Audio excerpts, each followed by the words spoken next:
uppercut, leave you laid out on the floor. Try to duck and roll, hit and miss, now you counting stars. Should've practiced more, should've hit the mask, get out there more. Claim that you're the best. You gotta show me, son, actions over words, baby boy, is you real or what? Talking way too much, world come back sports, talking way too much, world come back sports, talking way too much, world come back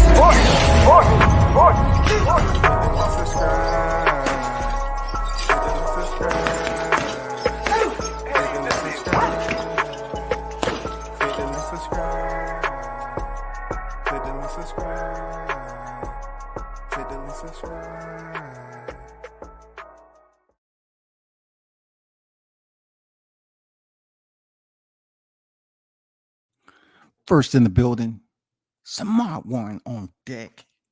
What's good? Peace and blessings, beloved. Salute WCS certified. The like button. Salute to you. Appreciate you pulling up as always, man. AU in the building. Detroit's finest on deck. What's good? WCS Detroit in the building. First, it was Bud ducking. Then when the fight got made, Wakanda's got quiet. Now they have resurfaced to discredit Bud. Bud, the reason why Spence is receiving his biggest bag. They ain't hey, look. They can discredit Bud all they want. But is it really having an effect the way they think it is to AU? I mean, they at this point, it's just like kicking a can down the street there, AU. It's making a whole lot of noise. You know what I'm saying? But it ain't damn doing shit. It ain't damaging nothing. It's just like, okay, I hear you. What's the point? You kick it so much, you get to, man, I'm done with this can. What we do? We step on it. Just be patient, man. That's all I can tell you. Be patient. Just be patient. They can discredit all they want. You know what I'm saying? We about to cook on a reality. We about to cook on a reality tonight. I have a two-part. I want to talk about the reaction to the Last Stand podcast, Brian Custer, and what Errol Spence said during that interview, and how it continues to basically contradict, you know what I'm saying, contaminate, poison the integrity of the aerosexuals and Errol Spence himself. So it's all good, man. It's all good. Let them keep talking. These aerodynamics are going to be very disappointing on July 30th. Yes, man. But the good part about it is that we already know that's going to happen. They're just trying to deny it. You know what I'm saying? They're trying to deny it. That's why we keep on talking about it, because they're in denial. You know what I'm saying? They act like they wanted to fight, but they don't want to fight. They wanted to keep on dogging Bud out so the fight will never happen. They will hope he'll fight Canelo first. No. Big Blunts and Boxing in the building. What's good? The GOAT is on deck. Salute to you, brother. What's good? Don Vaughn on deck. Salute to you, Don. Appreciate y'all pulling up. Boxing Fan Talk in the building. Y'all hit the like button on the way in. Yes, please do so. Hit the like button. Hit the like button. You know what I'm saying? Shout out to Haynes Legacy in the building. Salute to you and the fam on deck, man. What it do? Toby Bartlett. Salute WCS in the chat. We're global, baby. We're global. You know what I mean? It's always better to be global outside of local. Have a little fun outside the region. It's always great. Shout out to Toby across the pond, man. Salute to y'all. I never seen fans bash a fighter like they do Bud. Hey, man. Hey, some things, boxing fan talk is better left alone, big dog. It's better left alone. They're up here talking and talking and talking. That's why I had to revisit one of my thumbnails. You know, I always tell people I like to tell a message in my thumbnails. I just think this one is extremely poignant with the message. You know what I'm saying? I let them know where the fish fry is going to be. You know what I'm saying? Where is it going to take place? When that shark, supposedly, we don't know if it's a fish or a mammal. You know what I'm saying? We don't know. But it's supposed to be going down to T-Mobile Arena, July 29th. 2-time undisputed. When he stepped on him, you know what happened when you step on a fish. You know what happened. Let's get down to the nitty gritty. You know what I'm saying? This is going to be a 2-part live stream. We're going to talk about the reaction to Errol Spence. You know what I'm saying? Pretty much having an interview with his favorite. You know, having an interview with his favorite to go some rounds in spring with Spence. You know what I'm saying? I ain't mad at him. You know, they tell media all the time, don't have your favorite, but you know, I guess there's no favoritism. You know, when you get in sparring lessons inside the gym and you request to come back to the gym and get some more sparring sessions, that ain't favoritism. But he had a recent interview with my guy, Brian Cusson. Salute to Brian. He is a man of many. You know what I'm saying? He has many hats that he wears in front of those lenses, and he do a damn good job doing it. You know what I'm saying? I'm not going to sit up here and be immature just because he, you know, fancies Errol Spence and Team Spence at the end of the day. Well, we are going to go through some audio from this interview. And once again, my whole point in speaking about this is it's just been so much information that's coming to light that doesn't make any sense to me when we're talking about Spence. Like Bud made his rounds and Bud is locked in.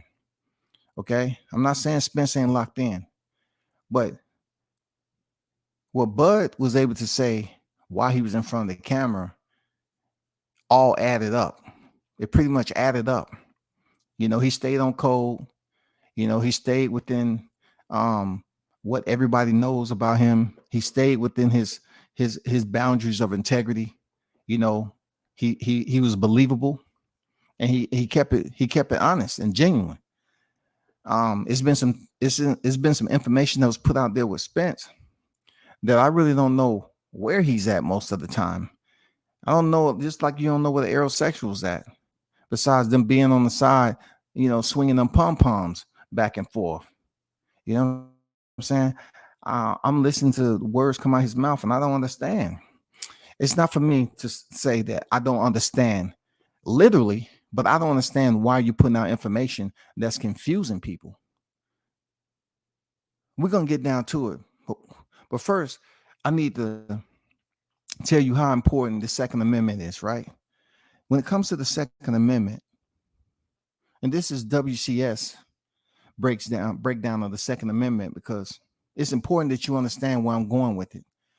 The Second Amendment, being that, you know, I'm a retired vet, fired some of the biggest weapons in the world, really. But what I know about the Second Amendment is that it has magazines attached to it. You know what I'm saying? The Second Amendment has magazines attached to it. And in those magazines are rounds. All right.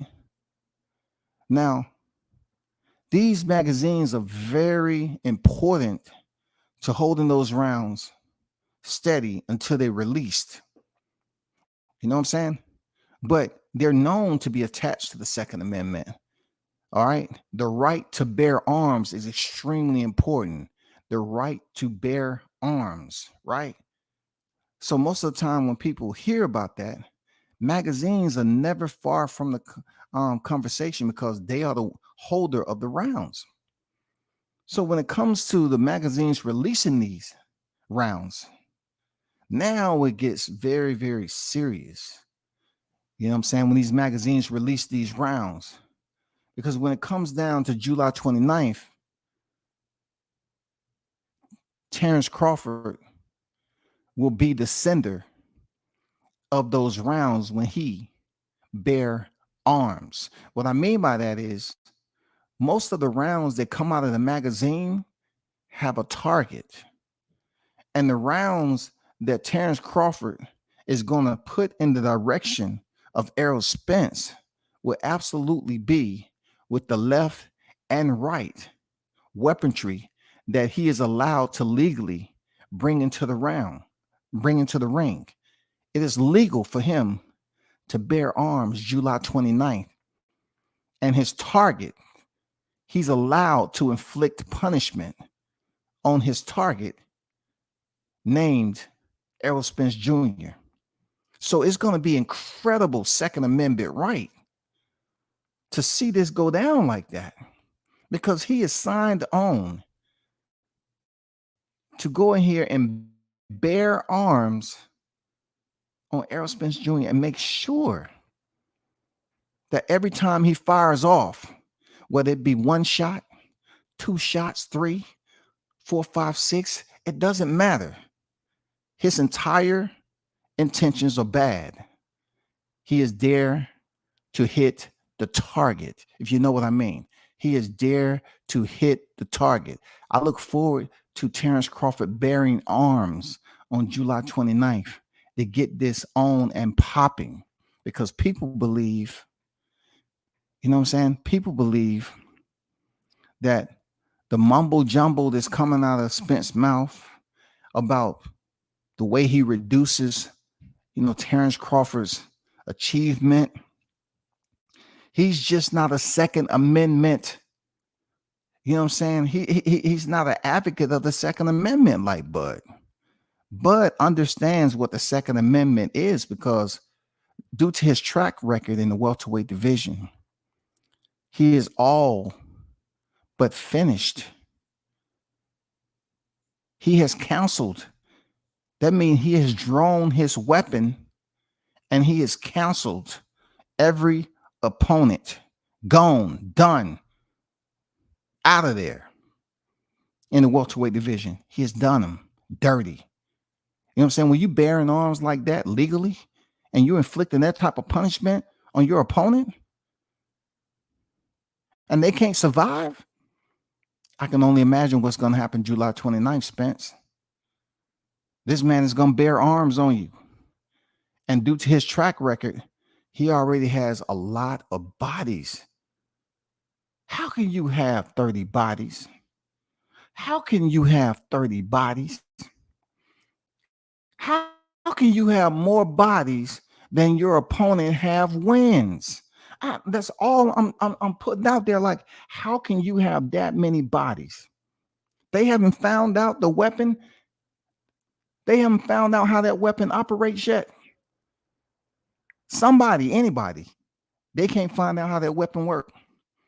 There's no way for 30 individuals to disarm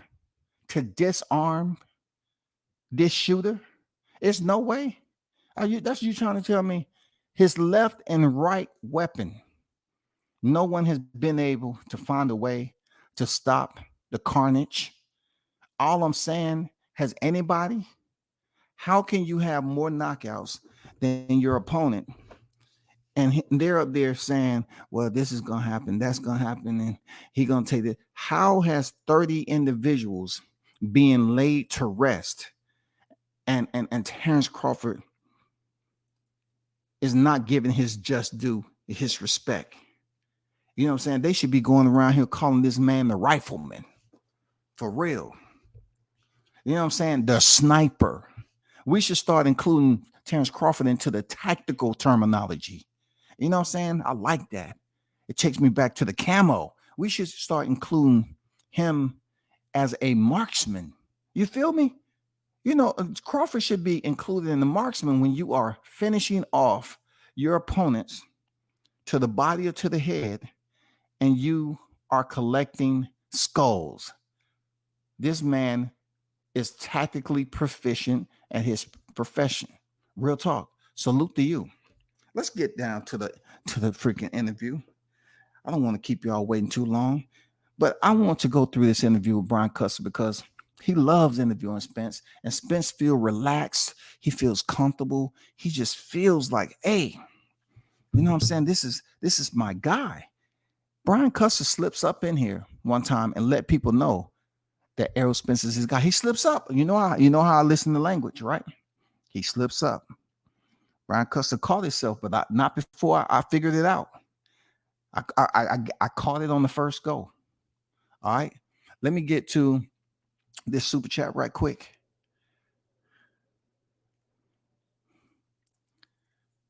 Shout out to Boxing Fan Talk for the $10. I mean, I'm talking about 10 and the decimal 00.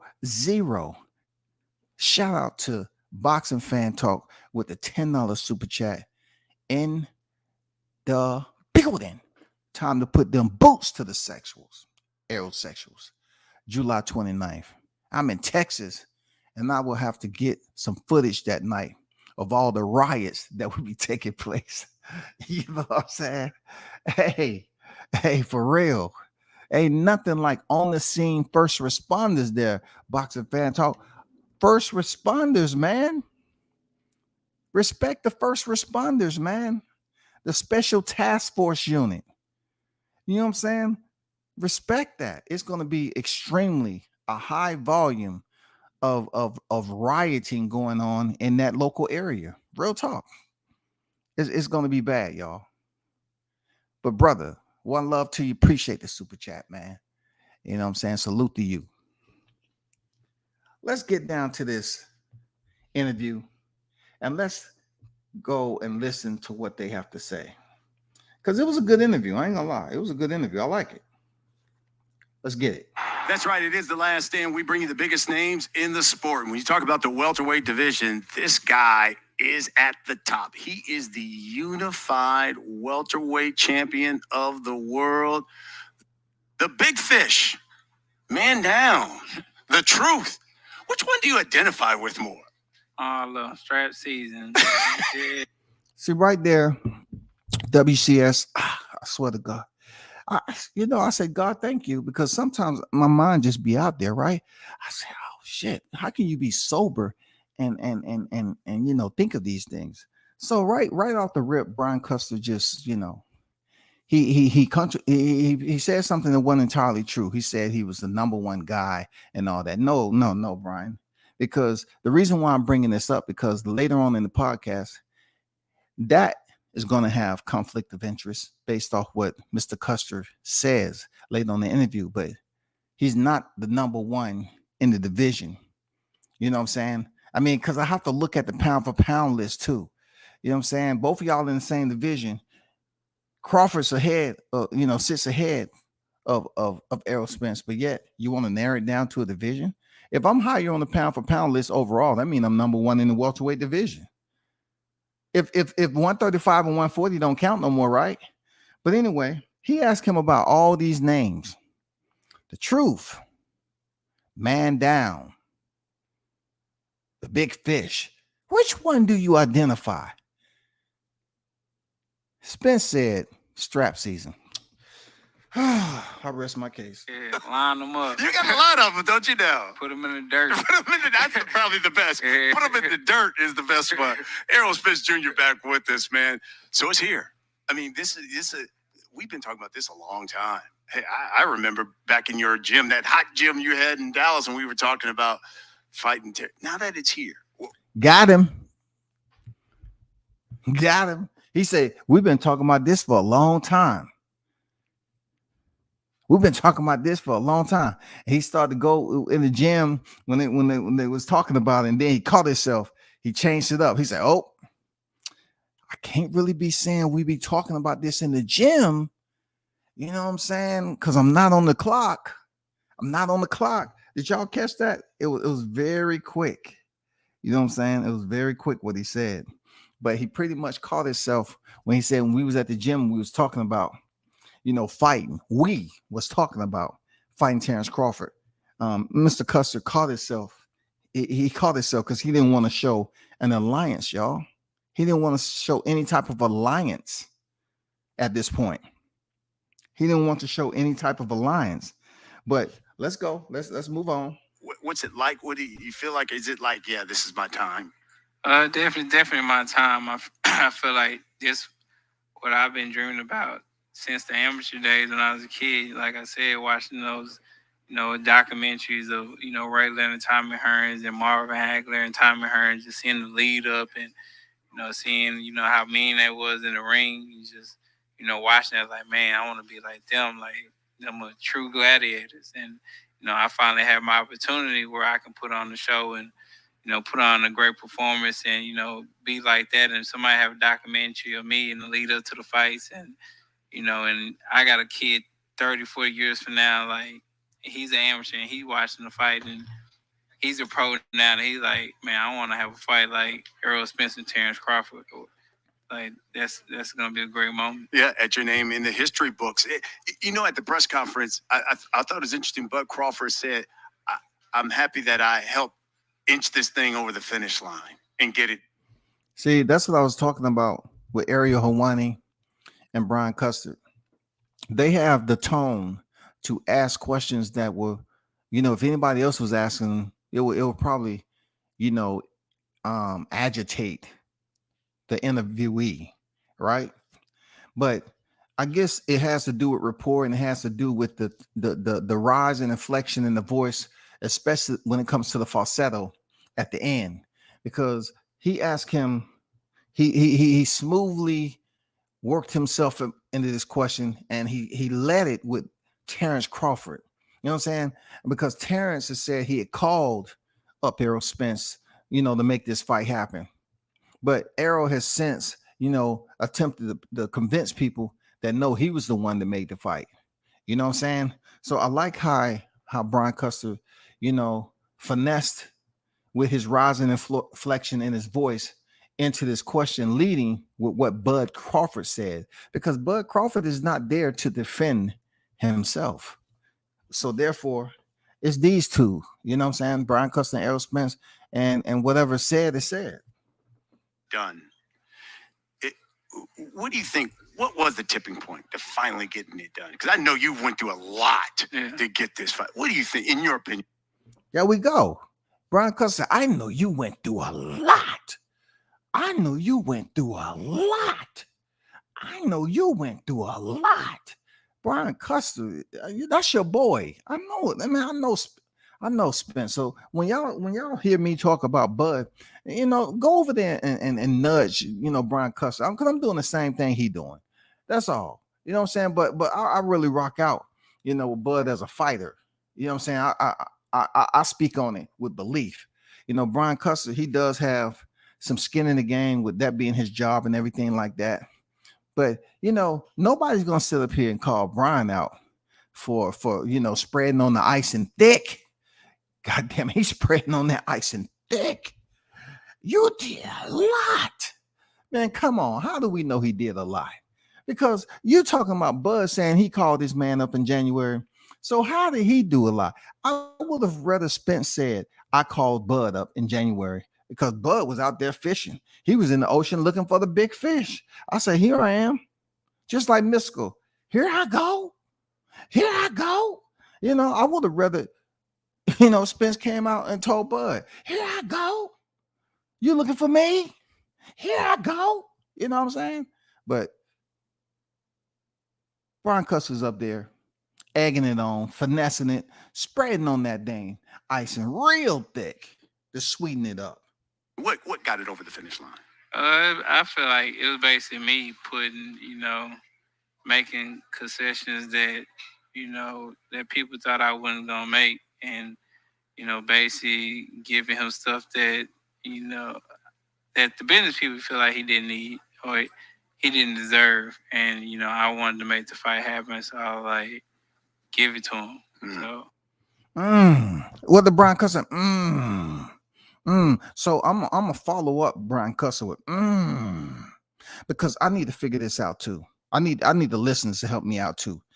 I need for all of us to brainstorm this together. Real seriously, bro. Don't take everything what I'm saying is bloviation, exacerbating, or anything like that. Listen to me. Listen to me on this, right? Look, listen. We need to do some brainstorming on this shit. So he said he was the one who made the fight, even though the business people didn't think he should have or deserve to get what he was getting. We're using this deserve. I'm curious. I'm very, very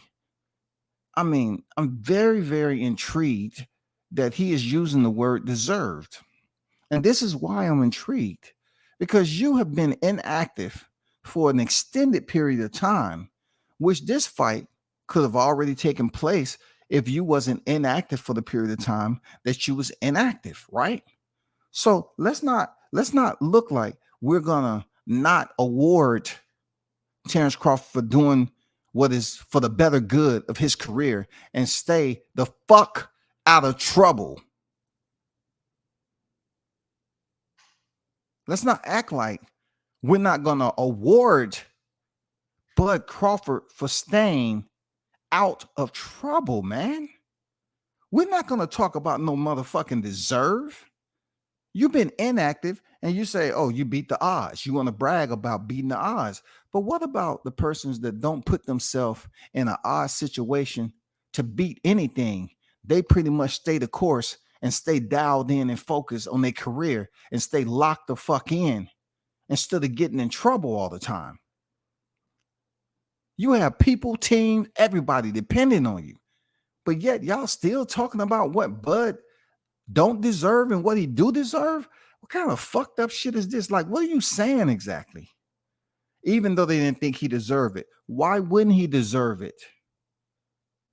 Explain this to me. Pro Spence fans, I'm just trying to figure out, why would Errol Spence say that he was the one that pretty much made this fight happen? And in another interview, he gave Crawford concessions. Those concessions, what he reiterated was the $1 million bet. If you really look at the interviews, it's more than one, it's several out there. He said he gave Crawford $1 million that they betted and then some. Million plus concession. He was then asked, okay, so you gave him $1 million that y'all betted. They said, so how much was he said, yeah, it's what we betted back in the day. How much was that? Well, you look at the tape. So he didn't want to spend the real. He didn't want to spend the real and tell him how much. He said, you heard how much it was. So that was $1 million. He said, I gave him more than that. So I asked this question. If you gave Bud Crawford the B side, the one that has a 0.5 resume, you gave him the $1 million plus concession because you made people understand that it was way more than that.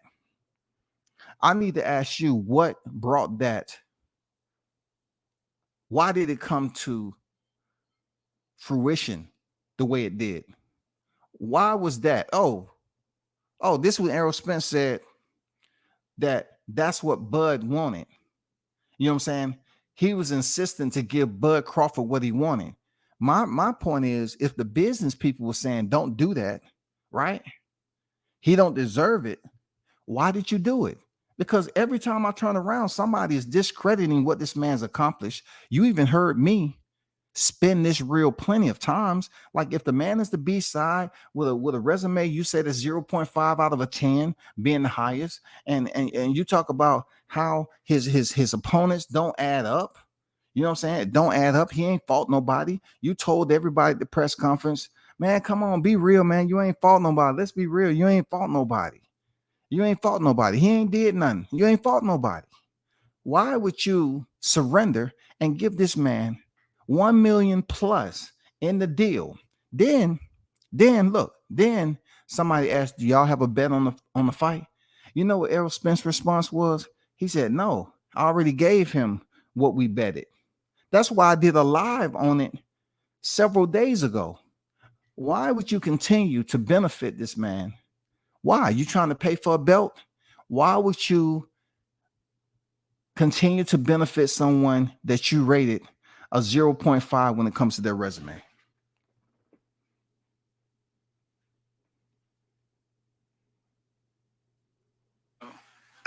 What do you think a victory over Bud Crawford does for Errol Spence Jr.'s legacy? I feel like that type of victory, does a lot for my legacy. I feel like it makes me the best fighter in not only in the welterweight division, but makes me the best fighter in boxing, period. And so how can that be, Errol? Hey, if you hear me, Errol, listen up, bro. Listen, I just need for you to answer this for me. How is that?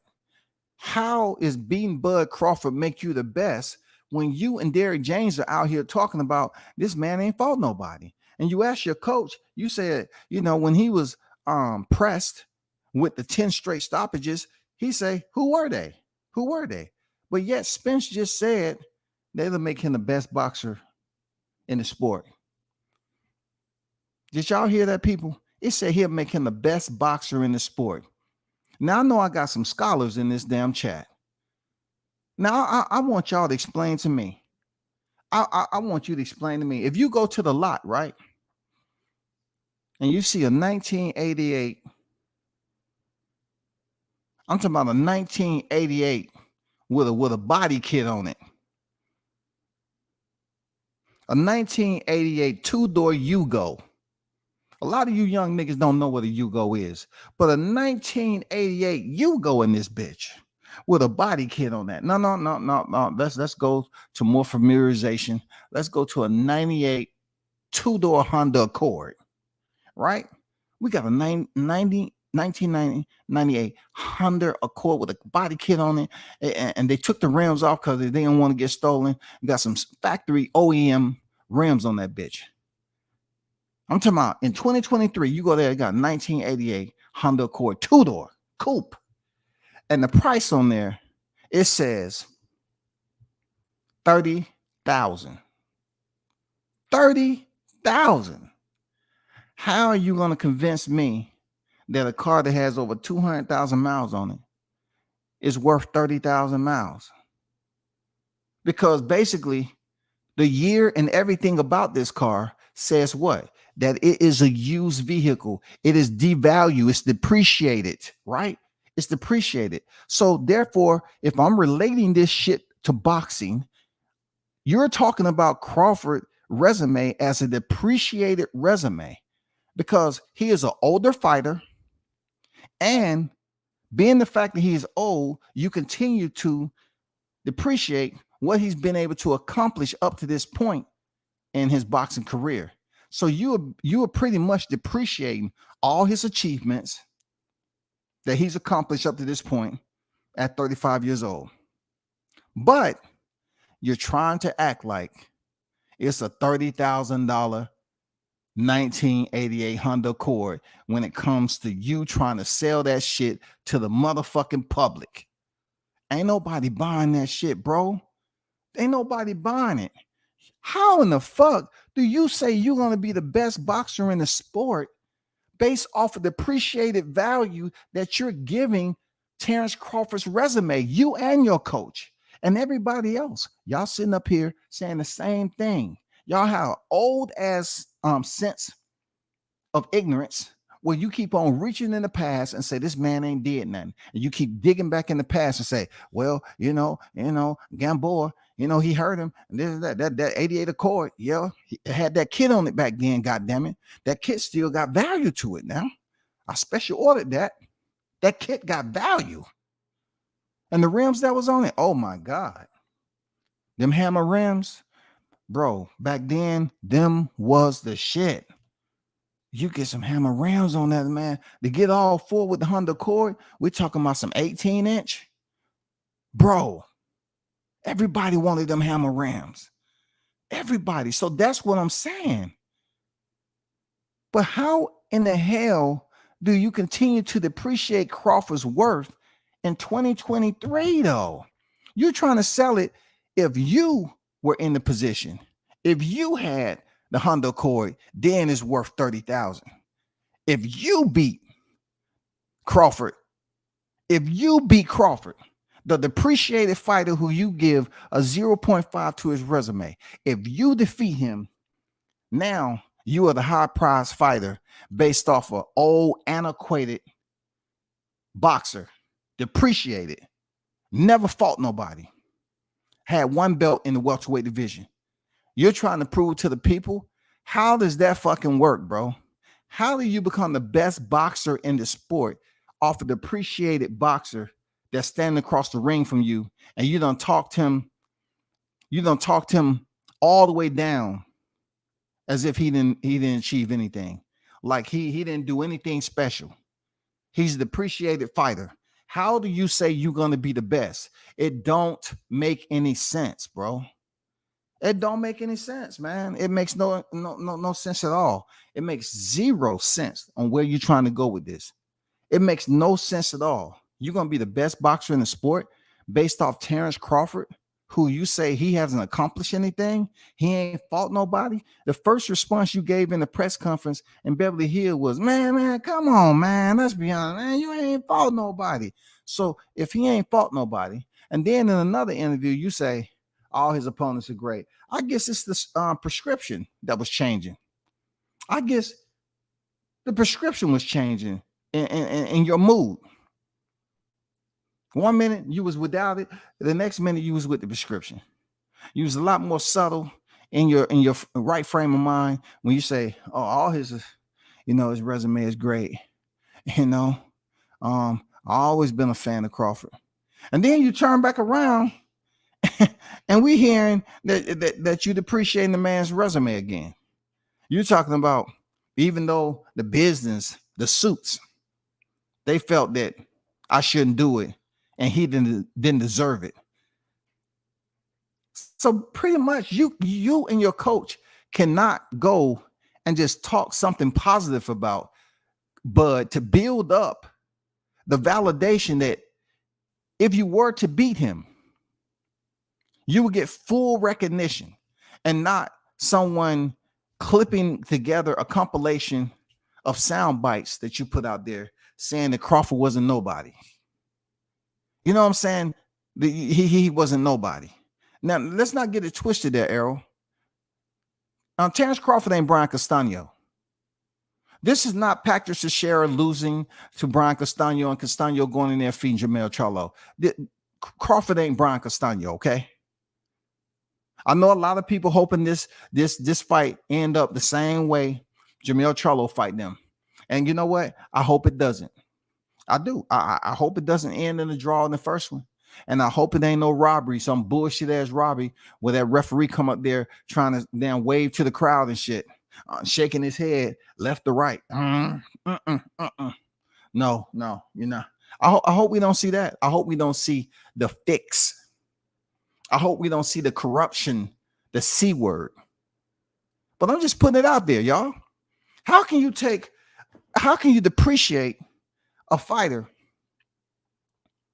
who's done everything he's supposed to do? You depreciate the fuck out of him.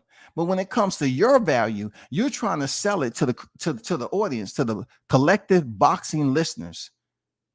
You're trying to say, if I beat him, if I purchased if I'm selling the Honda, it's worth 30 grand.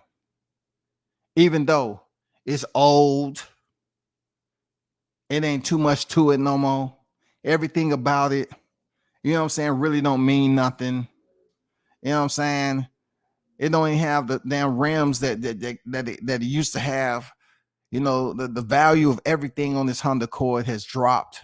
But me, just because I'm the one selling it, it's 30 grand in 2023. That's what you're trying to make people believe. You're trying to make people believe that if you sell it to them, that you can beat Crawford, you're going to be the number one fighter in the sport. How does that fucking work? It don't work, man. It don't work.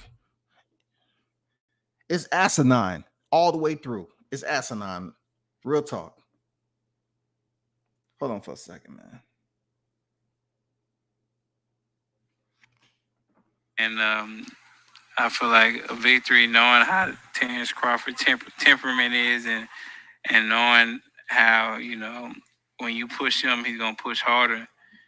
Just having to break him, I feel like that's going to be legendary. And, I feel like how stubborn he is, he going to want a rematch. So, it'll probably be 2 fights. Probably both at 147, or do you the second? No, let's not talk about is it going to be both at 147. Let's not talk about that. What I want to know is, Mr. Spence, and to the aerosexuals, how can you explain to me that this fight is going to be legendary? I mean, we're looking at content that was taken when both of these fighters was doing press tours. How is this fight going to be legendary, though?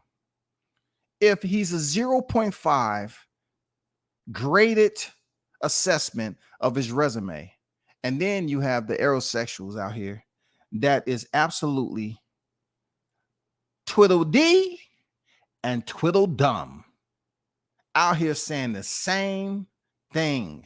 You know what I'm saying? How is this fight going to be legendary if you're going in there with an opponent that's unqualified? Per your words, he's unqualified. He don't belong in there with you. You have the better resume. He's not. He's a built fighter. He's not developed like Spence. How are you going to sell this to the crowd that it's going to be legendary?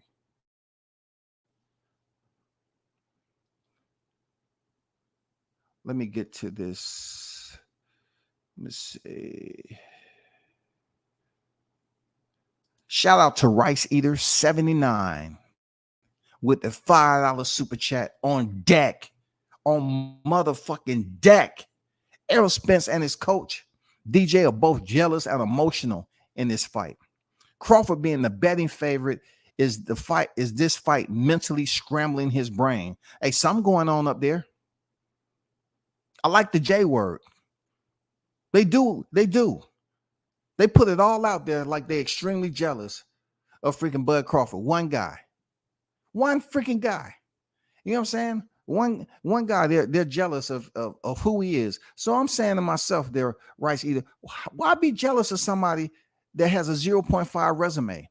If he's simply not on your level, why do you continue to raise him up to be that?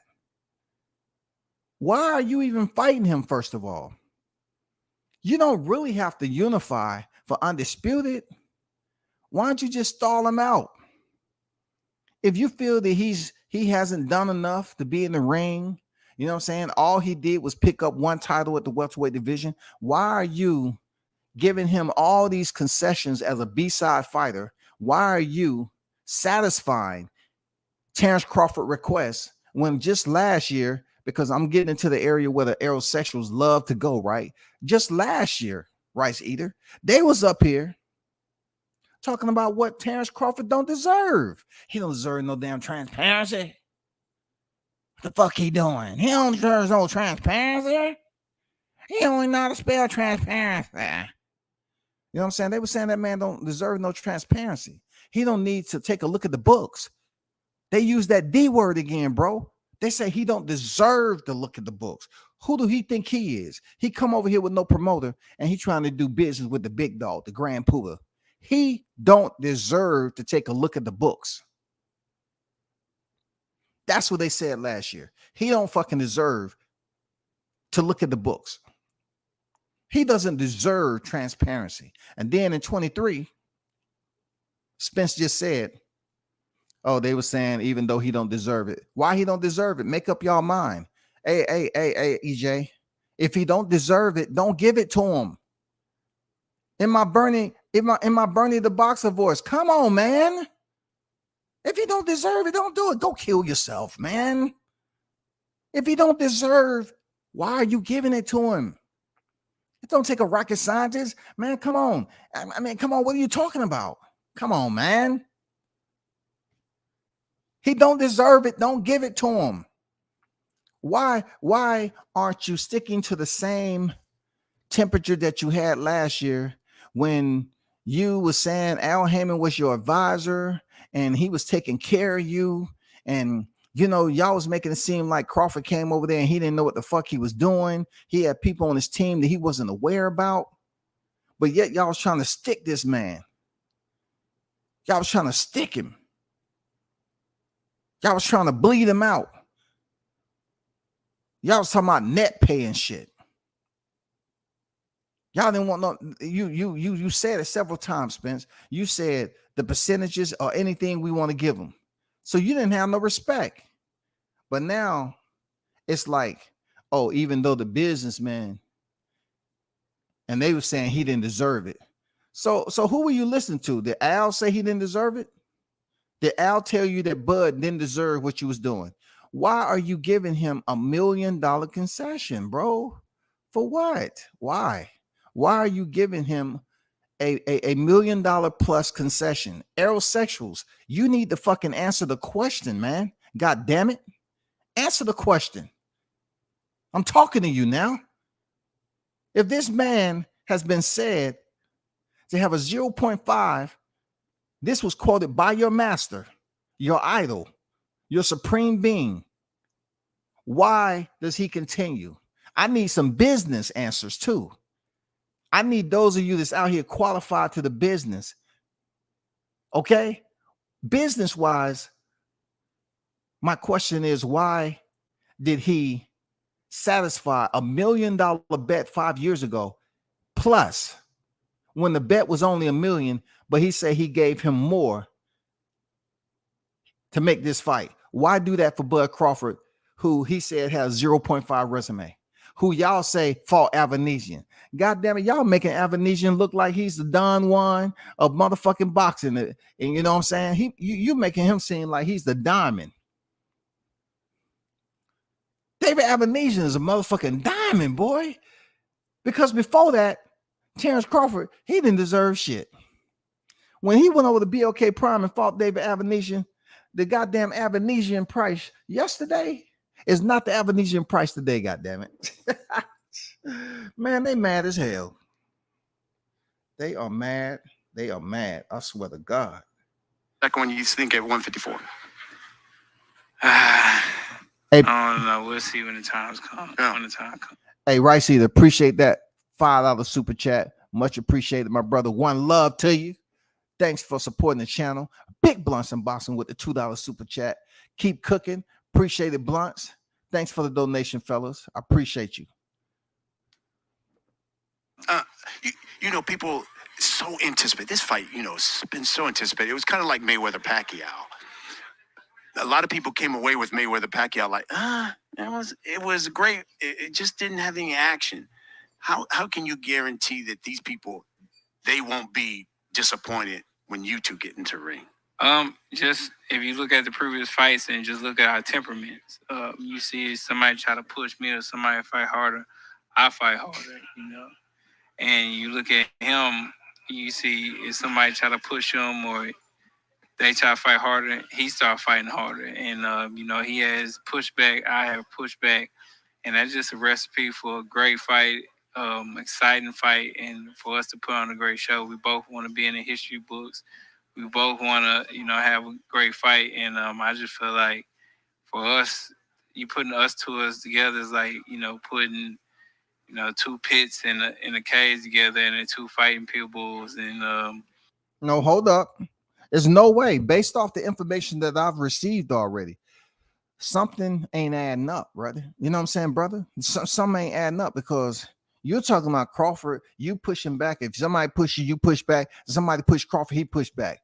So now your analogy, your you know, your picture, the way you're framing it is two pit bulls.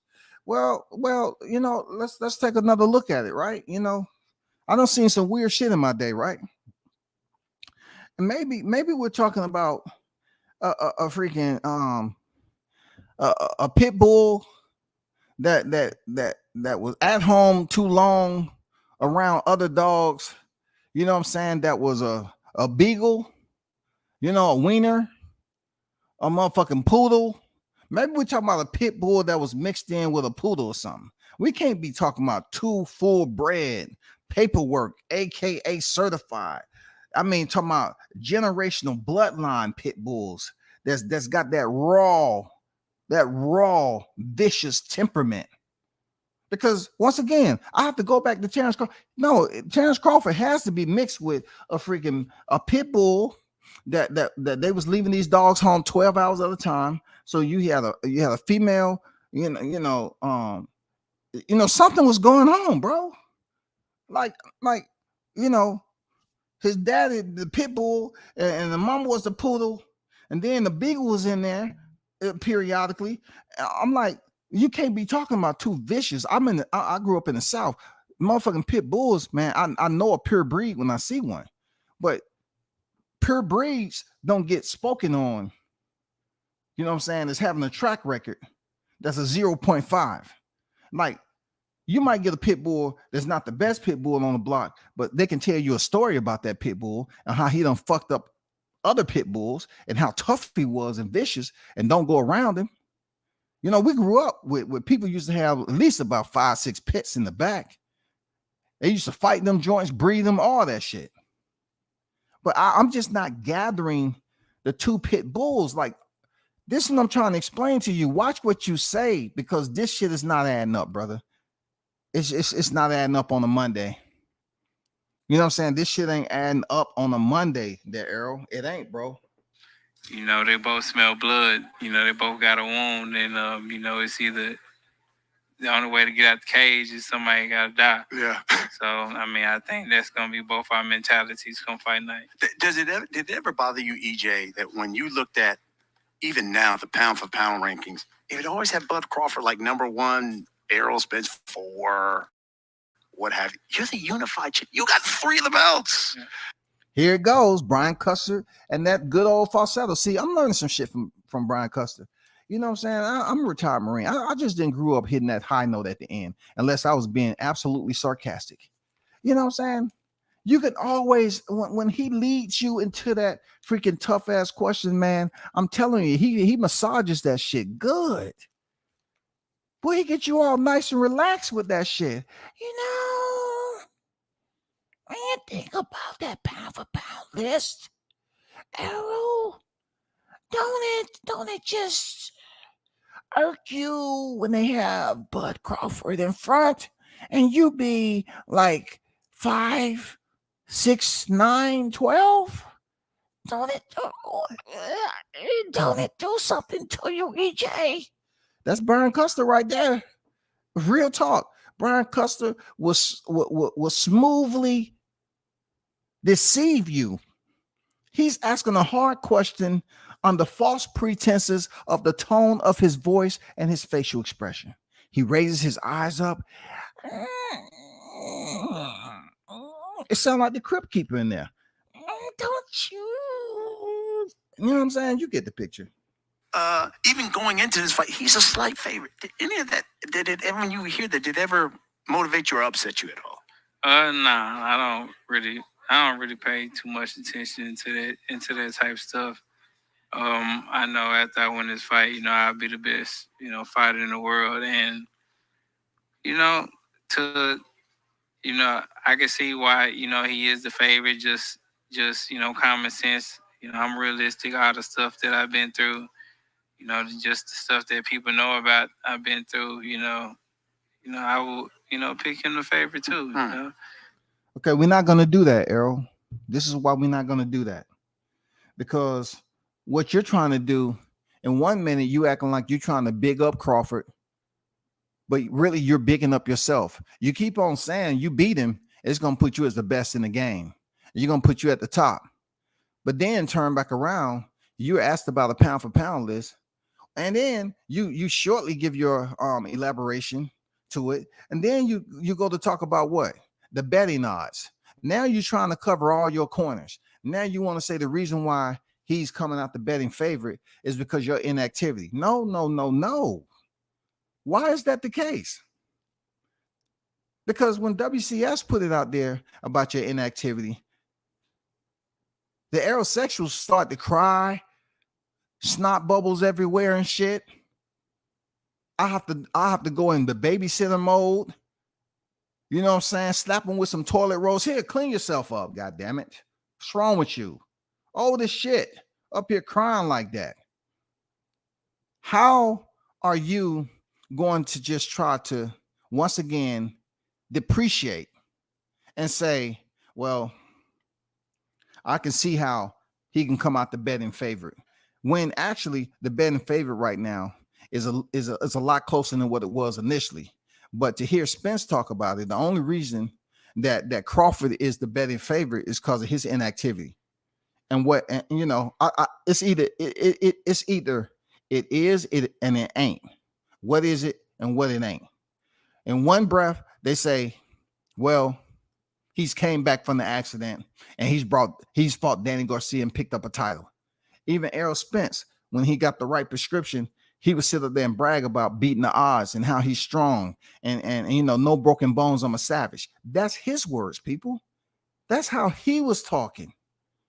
That's his words, man. That's how he worded.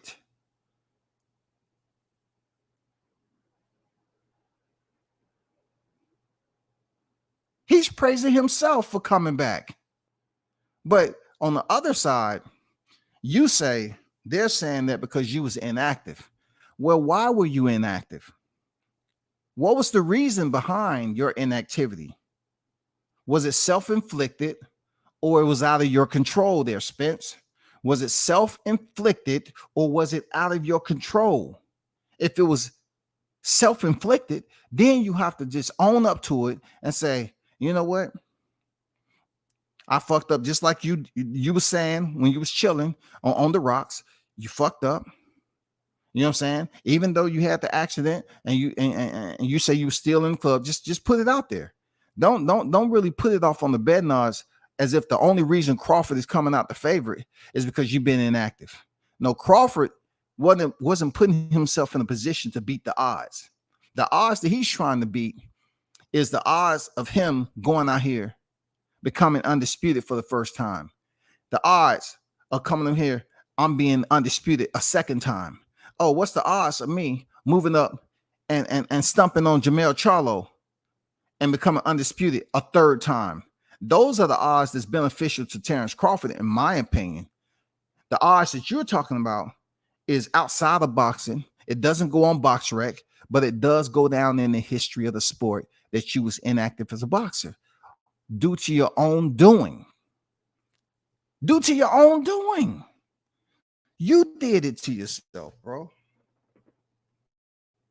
So, you know, stuff happened, and you know, but I keep the eyes. You know, everybody thought I was gonna be a shell of myself as I came back from the car crash, and you know, I came back and you know, been doing my thing ever since. The eye injury came back and been doing myself ever since. So, you know, I keep defining eyes so people can keep saying what they saying and keep talking negative, but they don't know, you know, that's really just added motivation. Yeah. Hey, listen, in this sport about he talk about talking negative. Well, goddamn it, you and your coach be talking negative all the time. Y'all always got some negative, some hating ass shit to say about Crawford. You know what I'm saying? So don't talk about the people on YouTube that you don't like that's talking about something that you already mentioned on the Rocks podcast. You know what I'm saying? You mention it. Nobody's talking negative. It's public record. Nobody can be mad about channels like myself that's mentioning situations you've been in, you put yourself in, and you want to talk about defying odds when you dug the hole and you buried yourself at the same time. Luckily, you was able to dig yourself out. How does that work for a fighter like Crawford who totally understand what his position and what his dang end state supposed to be? Crawford's out here saying, I know how I'm supposed to conduct myself in the sport. I'm trying to be the greatest. That's why I'm keeping myself out of fucking trouble. That's his mentality. It's just like a person that's being overweight. What about the person that's never been overweight? What about if that person chose to eat more than they supposed to, and they kept on, they saw the weight come on, they kept on eating, right?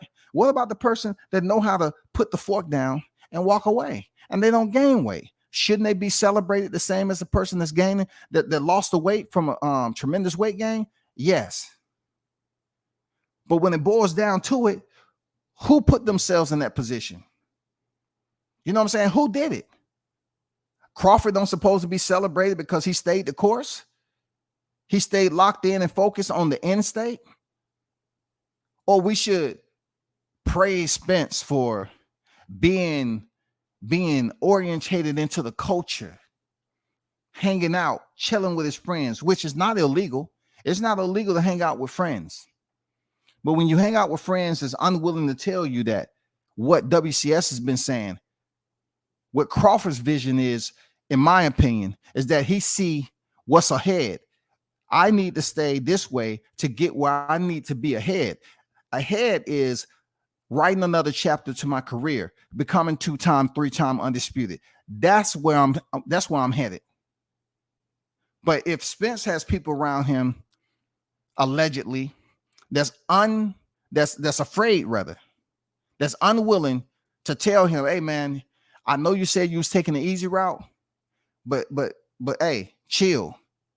We're going out and celebrating this shit with Porter. Yeah, you picked up the WBC belt, but chill. You got the WBA, and then you got to see that Omaha Monster over there for the WBO. Stay tuned in, stay focused like Derrick James. That's the best advice he gave you. He didn't give you that advice back when you fought Porter. Derrick James didn't tell you to stay focused back then. Somebody didn't tell you to stay focused because you said you was taking the easy route. Somebody didn't tell you, hey, dude, you know you got to fight Crawford at the end of that. You need to stay focused, man. Get out the street. Just chill. You can celebrate when it's all said and done. He didn't tell you to stay focused. Did Derrick James tell you, EJ, to stay focused back then? Because I don't know who did, bro. And if they did tell you, you didn't want to listen to them. So how can you be so braggadocious about coming off a freaking car accident that you put yourself in, and then you brag about going back out to the club, and then you got into another car accident? Not only that, once you told us, you was laughing. So how can any of your people be mad at me when you're laughing after you said you went out to the club after the accident? You said that in front of your girl. How can anybody be mad at what I'm saying? Shit don't make no sense, man. But shout out to Big Bunsen Boxing. One love to you for the $2 super chat. Thanks for the ones who's donating to the channel. I appreciate it. It make me feel special that you actually listen and appreciate to what I'm saying. It's not scripture, goddammit. It's not like I said, hey, man, God co-signed on what I'm saying. I never told y'all that. Mr. Gumbo, a.k.a. Hot Grease, with the $20 super chat. Appreciate you. Arrow is split tongue. He said he doesn't pay attention to the list, but tell Blue Blood he switched. He used a lot of talking points for those Nick Sack ass clowns in my coach voice. Hey, coach, talk. Hey, Gumbo, talk that shit, man. Talk that shit, man. He said he was split tongue. He don't care about it. But you know how that goes. Look. I got people that I communicate with, right? That is pretty much double agents over there, right?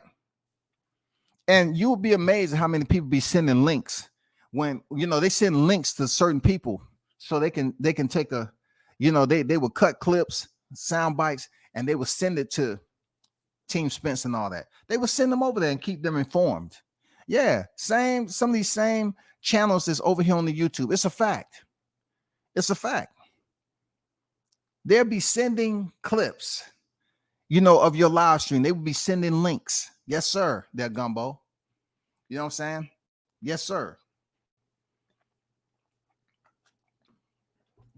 You hit it on the head, man.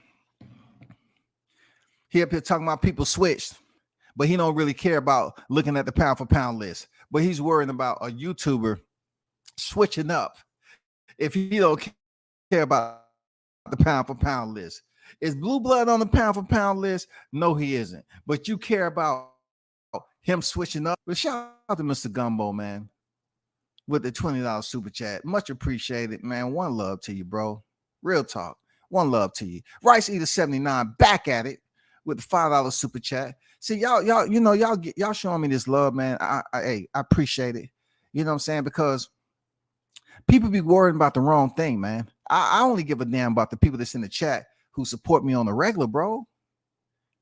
I don't need 152, 8, 9,000 people listen to me. I'll take the ones that's in here on a consistent regularity because I don't pay for my views.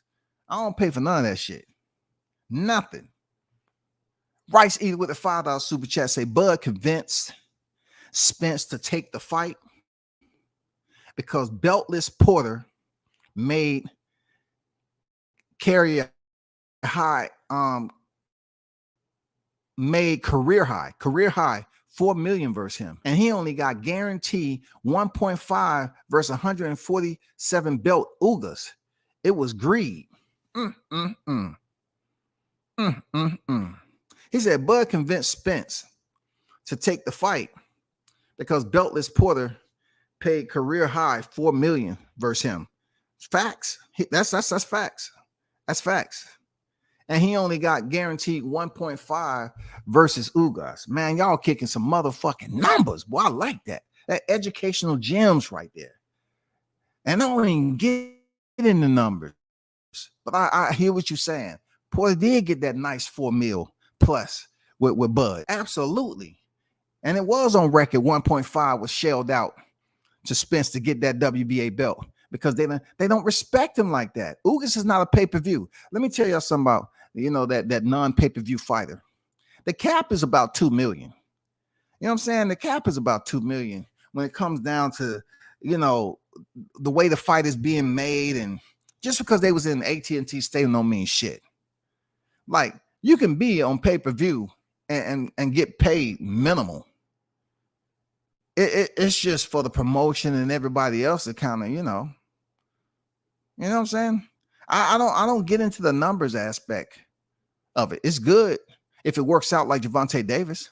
If you're able to put you on pay-per-view and you start building up those numbers, that shit is good.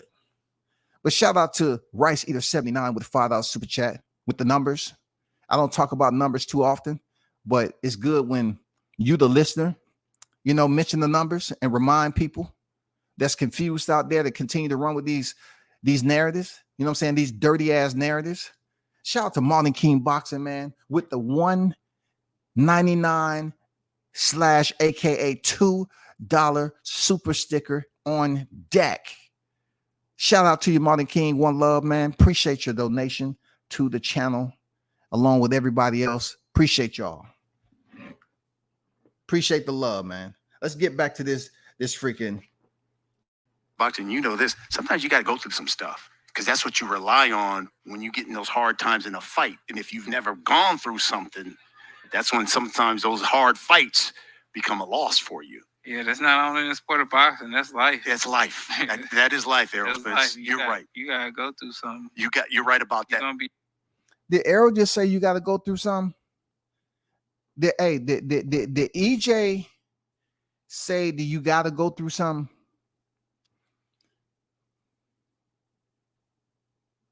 Did EJ just say you have to go through something? What does he mean that you have to go through something? So you pretty much saying, in order for you to prove to the people that you're a tough person, that you can endure, you're resilient, you're durable, you have to go through something.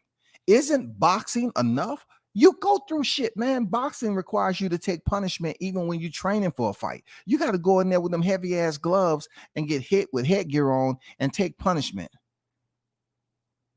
Why do you have to go through an adversity outside of the ring that affects you inside the ring when only one of those is paying you? The sport is paying you. So why do you have to go through adversity outside of the sport to prove that, hey, I can survive this? I'm beating the odds. It makes no motherfucking sense, bro. Try. There's some people who say, man, his versatility, his counterpunching, his athleticism would be too much for Errol Spence. What do you say to that? All that's good, man. All that's great. But, you know what I'm saying? Like, with me and my style, none of that gets to me. I feel like my skill set, my ability, and, I just keep coming and, not only just coming, I'm a guy that can change it up. I'm a guy that can do different things. I didn't become, Olympian. I didn't just be all these great amateur guys or pro guys by just having just one attribute, just come forward, throw punches and, punch. I'm a guy who can shift it up, do different things, have defense. I can switch back from offense to defense. I can break a guy down. I can box too. I just do things suddenly. I don't feel like necessary that I got to move and, do all the different things that they do. I feel like that wastes my energy. I ain't got time for all that. That's hilarious. Yeah, that's hilarious. Freaking using defense, you know what I'm saying, and moving around. That's hilarious because your trainer said that he'd rather get knocked out than take punishment. But you just said that you don't think you should do all that movement because it's just using up energy. So that proves it. That proves a lot of why you think the way you do, your mentality. You say you're not a one attribute type of fighter, but when it comes to film, a lot of people grade you in that way. They grade you as a come forward type of fighter. They just don't only grade you, but most of what they highlight about your style is you coming forward. Nobody's really talking about how you gauge distance and land your counter shots and box off the back foot, elusive, you know what I'm saying, slipping punches. They don't really talk about that when it comes to you, EJ. They don't really talk about that. Truth be told, I'm not even trying to depreciate, your technique or your overall technical ability. I'm not. But it's just they start off jab. You got to educate jab. Jab. Jab. Oh, jab. Double up on the jab. Jab. His jab. Oh, look at that jab. Jab. And you know what I'm saying? That's all they saying. They talk about Errol Spence jab and him coming forward. How do you break something up when they talk about the art of war and combat, right? When they're talking about dominating, you know what I'm saying? Imposing your will on your opponent. What does that mean? You have to, first of all, increase, you know what I'm saying? You have to move forward. You have to progress, right? You have to bridge the gap, close distance. You're talking about breaking him. How are you going to break him? Imposing your will on him. Stay within his comfort zone, in his personal space, right? Close quarters combat, while in the process of landing punches that is obviously affecting your adversary, right? That's what you have to do, right? So that fits what everybody says about you, Spence, that you come forward all the time and you're gonna put out a high volume. They brag about your high volume output, which is cool with me. I don't have no problem with it. But what you're saying just don't add up. That you say you just don't have one attribute. Of course, you box with both of your hands, but you also going in there with your third southpaw, right? Or should I say, okay, he's an orthodox, just for the sake of argument. You want to say Crawford's a orthodox fighter or unorthodox fighter? Which one is it? Because we know you've had very limited southpaws in your career. So I'm just trying to find out, like, when you say you're going to break him mentally, physically, spiritually. Or that's boxing off the back foot? Or that's coming forward like all your other fights? Coming forward, taking punches to the jawline, continue to come forward, get smashed, land your shots. You know what I'm saying? Keep on coming forward to the body, hook, jab, whatever you're doing, uppercut, keep on taking punches to the head. That's coming forward, right? You got it now. You're stable. I mean, you've got so many guys now. Anthony Joshua and Ryan Garcia. What has that been like now that those guys have joined the sport? Sustained energy. Then I got this frying pan. I love how it has places for eggs.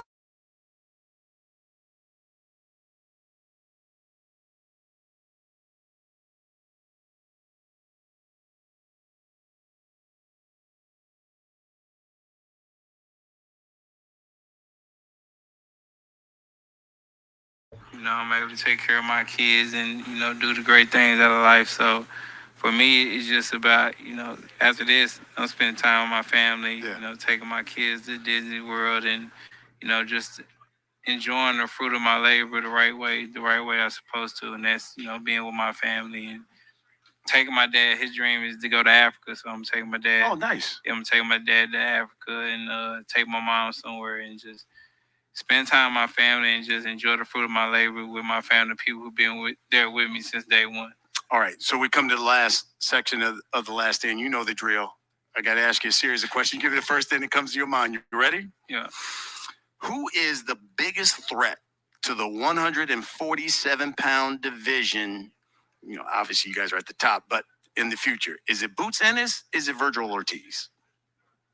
I would say, I would say both. Mhm. I mean, Virgil, a Texas boy. Mhm. He's very tough. He's a guy that's, gonna fight, give it his all.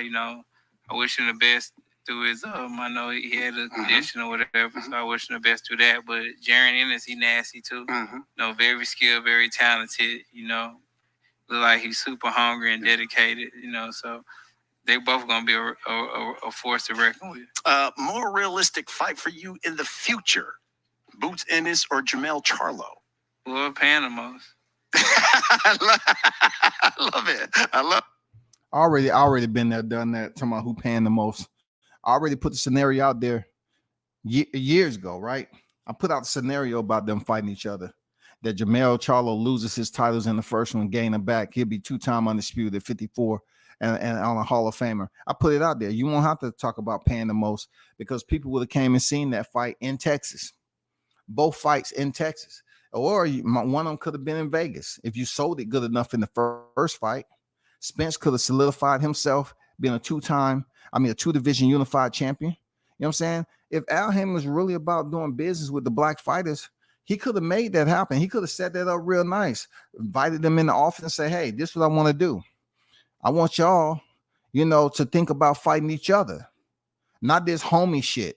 Not this, oh, that's my homie. We from the same hood shit. Just like Mike Tyson said, if that's your brother, you eat with your brother, right?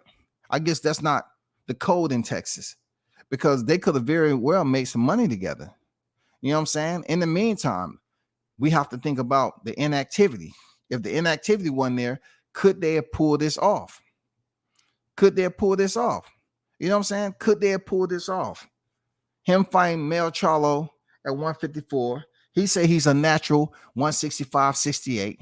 Right? Go up there. All you had to do is act like y'all didn't like each other. You know what I'm saying? Mel Charlo go up there and train with his brother Maul, with his trainer. You know what I'm saying? Ronnie Shields, Juan Guzman. Go over there. And then let Errol stay over there and continue to train with Derrick James and whoever else is over there. They could have did 2 fights. I put it out there already. You know what I'm saying? I put that scenario out there. They could have made millions. I can't go private school. Man. Yeah, I hear you. Hey, man. I love it. Which one do you identify with more? The truth, big fish, man down? The truth. The truth. Got it? What did you... Okay, so he identifies as the truth. So aerosexuals, stop using the big fish because he don't identify to that. Okay, y'all hold on for a minute.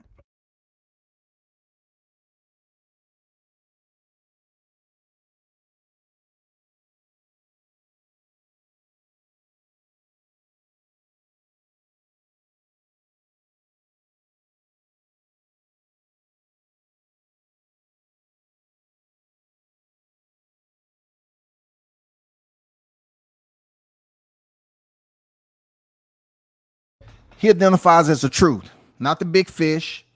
You know what I'm saying? Even though earlier he was like, strap season. You know what I'm saying? Strap season. It was strap season earlier, but now it's the truth. You see how, I'm looking at this and I'm like, dude, I don't know, man. He be switching up. He be switching up real quick.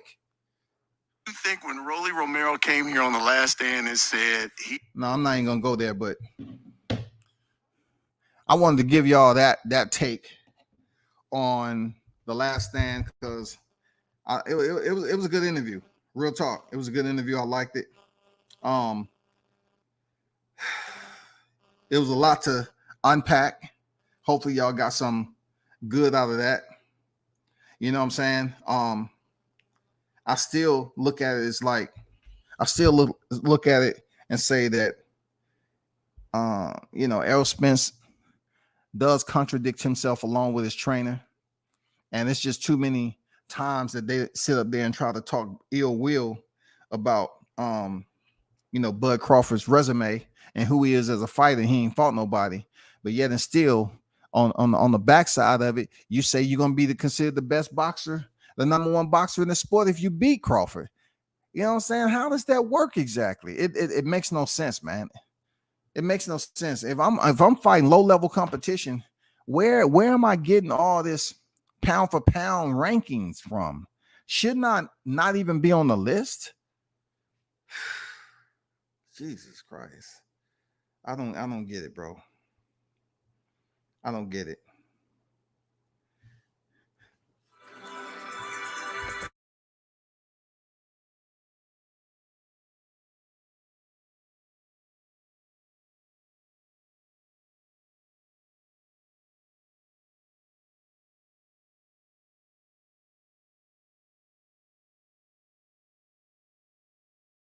Got a special guest.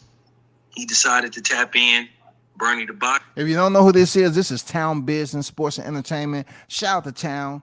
You know what I'm saying? He did a damn good interview. I mean, a damn good interview with BernieThaBoxer, the team member of Bud, and he and I think you know Bernie is always on fire. He keep the same energy all the time, but you know Town was asking some very good questions, man. Some very productive, conducive questions during this interview.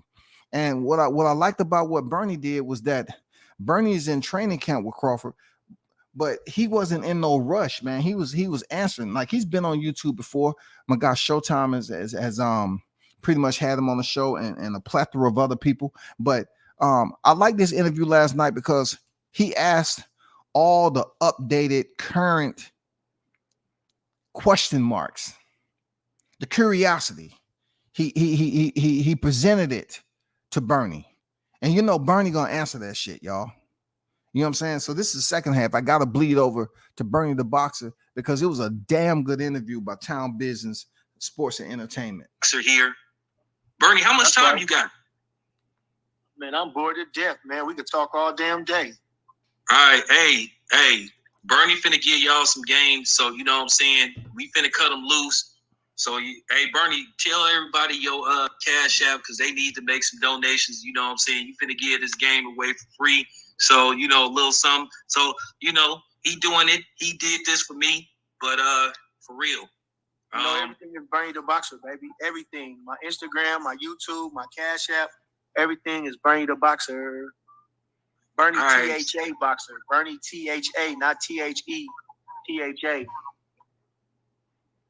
That's for the aerosexuals too. It's T-H-A, da. You know, if you have that melanin, that pigmentation in your skin, you might, you know, have that slangness. You know what I'm saying? It's not even the word, but it is tonight. That slangness about you, BernieThaBoxer. Da, T-H-A, not D. The cat ran up the tree. No, not that. All right.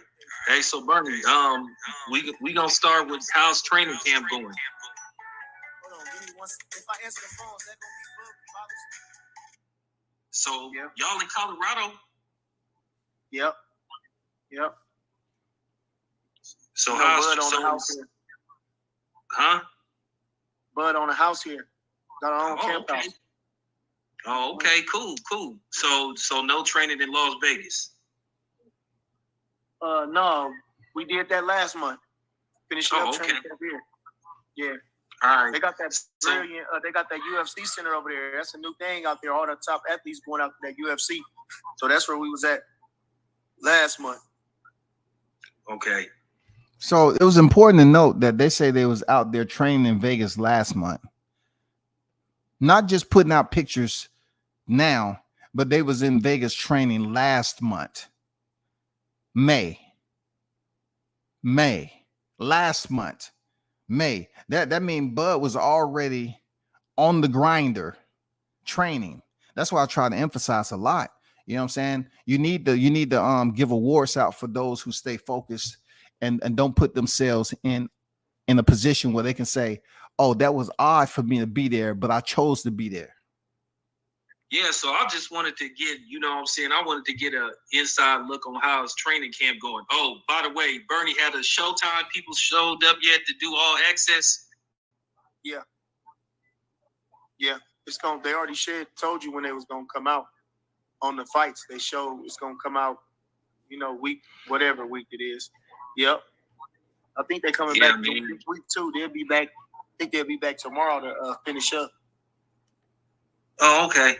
Yeah, so how much shooting they gonna do up there before they, you know? They was here for like a couple days, like 4 or 5 days. They're gonna have some good stuff on it. Good stuff. So it'll premiere like close to like maybe a couple of weeks before you know, July 29th. Yeah, definitely. They already had the schedule up on the fights. Who we just had this weekend. Lugan looked pretty good. And Adamas came through in a controversial stoppage. And then the young 15-pounder champion, he came through in an ugly fight. But yeah, they announced, they said all that stuff on Showtime. You didn't watch the fights this weekend? You know what? I was at a function, but I got a chance to see it. I mean, I looked at J-Rock and I looked at Adamas. I mean, J-Rock been stopped a few times. I think every time he lost, he been stopped. Kind of remind me of Julian Jackson. Every time Julian Jackson lost, he was stopped. I think he had 5 losses, and I think he was stopped in every fight. I mean, it is what it is. I wanted to get your take on it. I mean, I looked at the fight. I didn't think it was the worst stoppage I ever seen. The worst stoppage I ever seen that I could think of is what happened with Broly. But I wanted you to break that down and give your honest assessment because, you know, this is what you do. You got, you know what I'm saying? This is the business that you in. So I wanted to get your opinion of it. I thought J-Rock looked good, though. Give Tszyu a legitimate chance to win the fight. I'll give him a chance because Charlo is that type of guy, as you've seen. But I think I give him a lot of credit. He's a dominant champion. I don't think he fears nobody. So, you know what I mean? I don't think that's warranted on Charlo. Charlo, he get it in. Little Charlo, the 54-pounder, he get it in. He ain't ducking nobody. So, it's just the reason things just happen to slowing Zoo up. You know, slowing the fight up. But I think Charlo definitely with all the action. So you taking Charlo? Yeah, I'm gonna take Charlo. Yeah, we'll take Charlo. Okay. So now I gotta ask you this because everybody been telling. But I like Zoo. Okay, yeah.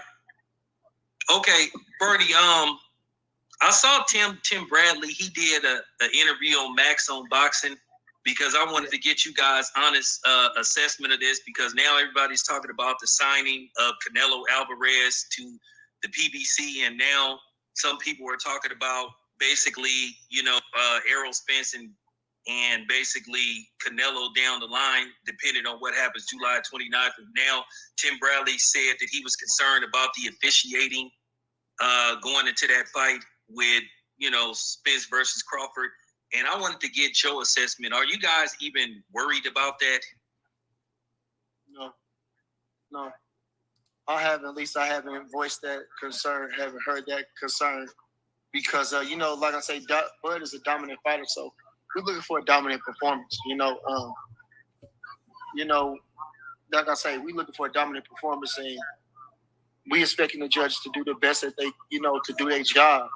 But we're not planning to leave it in the judges' hands. We're looking to stop this guy and look spectacular like we always is, you know, looking dominant and emphatic, you know, decisions. Victory. Hey, Bernie just put it out there, Danny. You know what I'm saying? Straight to the point. We're looking to stop him. We're not gonna really, you know, put no emphasis on the judges. We're gonna keep what we're doing because Crawford, what do you always say? If it ain't broke, don't fix it, right? So they're going in there with the same mentality, you know, that killer instinct, and go seek and destroy. You know what I'm saying? Go seek and destroy. If it ain't broke, don't fix it. That's their mentality, man. Shout out to Karate Body with the $5 super chat. He says the degenerates side with Spence. The degenerates side with Spence. Just look at their posted comments. They sound like secret admirers rather than someone breaking down a fight. Hey man, you ain't lying, bro. You know what I'm saying? Hey, you know what I'm saying? They don't know what to talk about. Now that he's talking those 2 days and he went on you know, these other radio stations, this is providing them with a little bit more energy than, you know, to talk about. You would think it was providing them with a little bit more energy to talk about him, but they still concerned about Bud, man. You know what I'm saying? I really think they don't really believe, you know, what he's saying. A lot of them. Real talk. Tony Boswell, what's good with the $5 super chat? Much appreciated, brother. You know what I'm saying? And shout out to Karate Body. One love to you. You know, thanks to both of y'all for the $5 super chat on deck. Much respect at World Combat Sports in the chat. Stop there in the show support and hit the like button. I appreciate that, Tony. You know what I'm saying? Tony been rolling, rocking out for a minute, man. He been rolling out with WCS for a minute. I appreciate that, Tony. You know what I'm saying? Salute to you and the fam, man. Yeah, Bernie, because I wanted to ask you about, like, you know, judging and basically, you know, referees. You know, is there any specific referee you guys would like to be involved in this fight, or you just basically like, you don't give a fuck, basically you gonna get the stoppage regardless? So, I'm a straight shooter. I keep it real, man. So are you even worried about judges or specific like referee being involved in this fight, or like it don't fucking matter? Well, if I could pick a referee, it'd be the guy that give all them crazy looks, because that's how he gonna be looking crazy when Bud go upside. Steve Willis. You know, the one that takes all them faces. Oh, Steve Willis. Yeah, Steve Willis. Yeah. I like how Steve Willis, because his eyes gonna be big as day as Bud going upside old boy head. Yeah. I'm like, God damn. Oh, God damn. You know what I'm saying? So Steve Willis, I'll pick Steve Willis. No, I don't know. I mean, you guys got a month. I mean, I think he can work. I think he can work in Las Vegas. I know he's out of New York, but I mean, I done seen Harvey Dock. He did Devin Haney versus Lomachenko, and he's out of New York. So I think Steve Willis would be the perfect guy. I know back in the day, I would have recommended Steve Smoger, but Steve Smoger's, I mean, he used to let you fight. He basically will let you do anything as long as you didn't pull out a weapon or something. So, so it don't matter who the referee. We're going to beat his ass. So it don't really matter.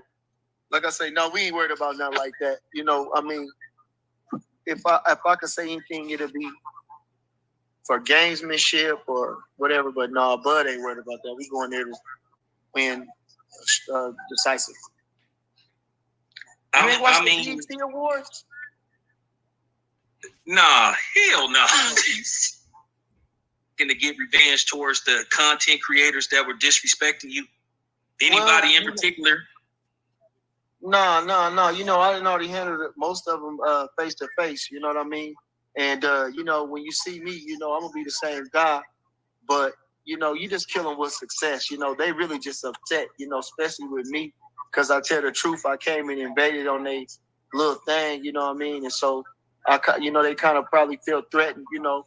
And they doing more numbers than me. It's just that, you know, sooner or later they getting exposed, you know, and that's probably their fear, you know, as you know, they don't have no knowledge. Everything is soap opera. You know what I'm saying? So you know, it's you know, there's no, and everything is biased as well. It's not necessarily soap opera, but more so biased. So you know, we just gonna kill them with success. You know what I mean? And no matter how much vile things they say about me, they really revealing themselves, and I can pick them apart. You understand? They just trying to be funny on the internet when you know what it is with me. You feel me? It's like, you know, I'm serious business. So, you know, I mean, I ain't really worried about them. We gonna show them. We gonna shut all them guys' mouths on the 29th, and we gonna convert them guys. They really fans and love us. What I always say, they really fans of Bud. Bernie just said it. You know, he said they're going to convert them. Truth be told, they are. They really fans, because a lot of them will tell you straight up, man, behind closed doors, doing those quiet moments. You know what I'm saying? Where they sipping on that wine, let that wine sit in a little bit. They'll tell you, hey, man, hey, listen, I know I'll be talking a lot of shit about Bud on this motherfucker, but I'm going to be honest with you, man. I fucks with Bud, dog.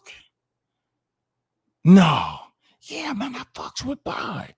But just because, you know, I've been making pretty good money supporting EJ and then all the other people that support him, you know, I just decided to get in this group where, you know, I got in too deep. You got in too deep, just like the movie? Yeah. I'm in too deep. You know, I got a fan base. I never thought I'd get this many people that support me. I don't get the super chats. I really fucks with Bud, man. Real talk.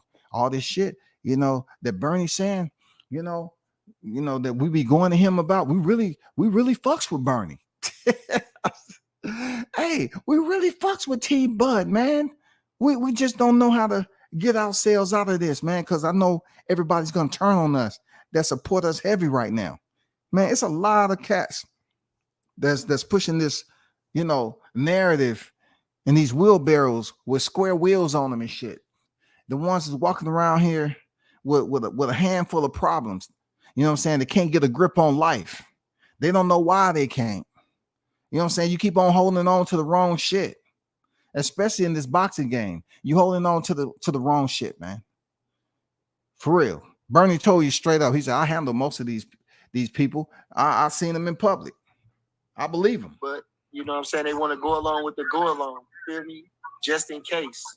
You know what I'm saying? So it's easy to be, you know, it's easy to go along with, to blend in instead of stand out. You know what I mean? And we always been stand out. So it goes without saying. Yeah, I feel that because, like I said before, you know, this has just been a long time coming, and I mean, and I understand that the route that you've taken, but me myself being a content creator and an actual media guy, Bernie, that actually covered fights, you know, I was seeing some of the stuff that was just getting said, and it bothered me. You know, you had people talking about you guys need to take whatever somebody give you and all that kind of. I thought that was just the craziest shit that I ever seen in my life. You actually had niggas that never been in the ring before in their life, probably ain't never had a street fight, having the audacity to try to sit up there and devalue you, and that just like really rubbed me the wrong way. And the sad part about it was the people that was doing it looked like me and you. So, well, like I said, you know, again, Earl looks like us too. So, you know, to go along with the go along, you know what I'm saying? Damn. Bernie caveat off what Town said. You know, they look like me and you. And then Bernie said, well, L look like us too. And he talks shit. He say he gonna break the man like Kunta Kinte. He's gonna try to, rather. He look like us. You know what I'm saying? Is he lying? No, he ain't lying at all. You know what I'm saying? But I'm not gonna make this a black to black thing. I want to keep it boxing. I want to keep, you know, on the interview, you know, solid interview by Town Business. Y'all be sure y'all check it out. Again, they don't want to be with the standouts.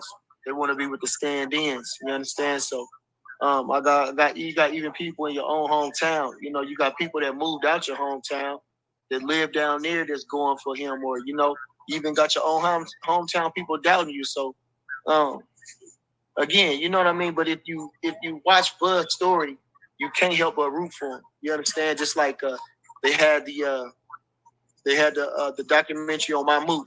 You understand? And you know how they outed him. You know, and it's just like how they did Ali. You know, he's a martyr. You understand? Bud is a martyr. You understand? And so much to the extent to where, you know, he finally get his just due. Usually the martyr just dies. You know what I'm saying? He never get his just due till he's dead. But again, you know, we're going to be able to get to prove it July 29th. And, I mean, you know, shit is just, like I say, you know, we come up the hard way, rolls out the concrete, you know. And again, how can you not root for a Bud Crawford who, like you say, everything's been exposed to where everything that was put out was still wrong, and they still don't want to come to the light. You understand? All the things that came out from when it started, from when Bud outed out the Tom Brown dude on the stage. You understand? With the Sean Porter fight. Ever since then, to him at the end of the fight, out in Bob Arum, them understanding that they was not treating him right. You feel me? To going on and going on. So everything that we've been saying it's coming out to be true. You understand? So, and they still refuse to get a man credit or to, you know what I mean? Because they too embarrassed now. They didn't win so far. You know, this guy had this thing on Instagram. He said, you know what? When a rumor come out about me, I don't even go out and try to defend myself. I want to see how much of y'all people really believe that. You understand? So then you know. And everybody, all them guys you talking about or naming or thinking about went hook, line, and sinker. So they wanted to believe that Bud is this or that or. I got to stop it right there. Bernie talking some real shit, man. About a person saying a rumor, because in the YTC, a lot of rumors are always spread out there in the general public. The rumors are always out here, and it just seems like they pick up the rumors and they run with it, and they definitely add more and more and more. They inject more false, information into that rumor. They'll try to spice it up and make it seem even more believable, but yet it's all negative. It's all negative. From the beginning, it was negative, but they continue to inject their own freaking information into it and make it even worse. And they hope it just gets around and people share it.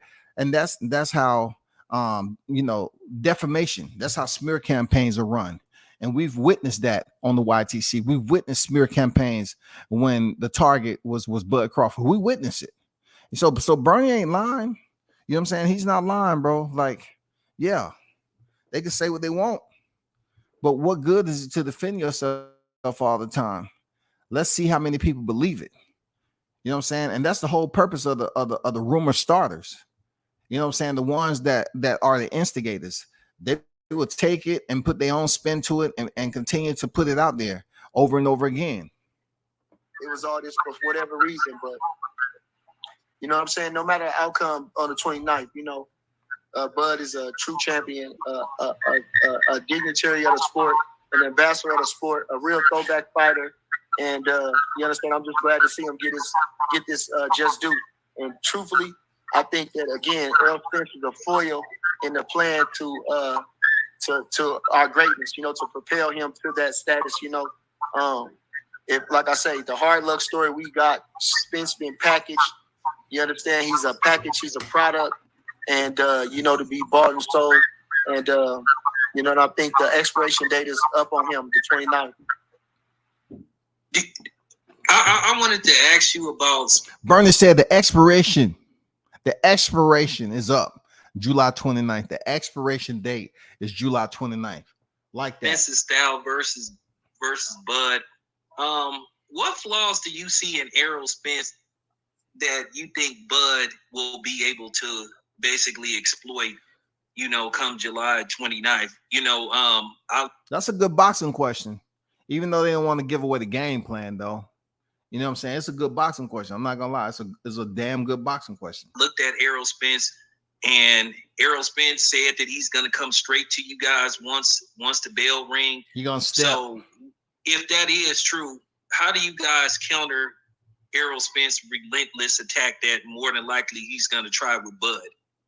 Well, like I say, styles do make fights, but who have Errol Spence overwhelmed at the top? God damn it.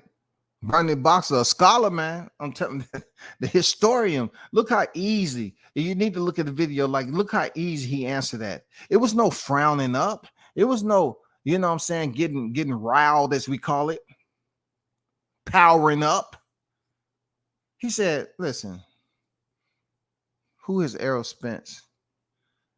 Who has he did that to? Who?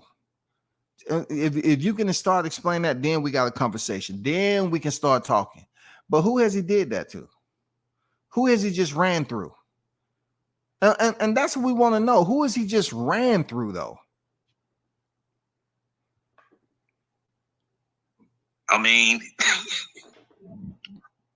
who has he came out and bulldozed against? If Ugas can touch Bernie him said up bulldoze. and catch him with a punch he didn't see and hurt him and everything else, what you think we gonna do to him? We gonna drub him up. Now, like I say, styles make fights, but he tailor-made for us. We gonna beat the stew out of him. I'm not lying. The more I keep thinking about it, the more like I'm trying to tell you. I look at what you think we gonna do. We got a better jab than Ugas. Ugas don't got no jab. Ugas don't got no head movement. Don't got no upper body movement. Don't got no rhythm up top. Ugas don't got no rhythm. We gonna tap dance on that boy. And I'm not lying. I'm really speaking. Like it just moves me. Talk to him, the Bernie. spirit just starts coming into me just thinking about it. God I'm damn. serious business, man. We gonna tear that boy up, man. Like I say, if a boy can do that to him, what you think we can do? We 10 times better than that guy. You understand? Yeah. And Earl Spence, he ain't knocking nobody out like that. Who he knocked out? I was looking at the weather report, and it seems like thunderstorms just rolled in when Bernie was saying that. You know what I'm saying? I heard some outside, and I'll say, damn, it was just sunny out that motherfucker. Now it's cloudy as hell.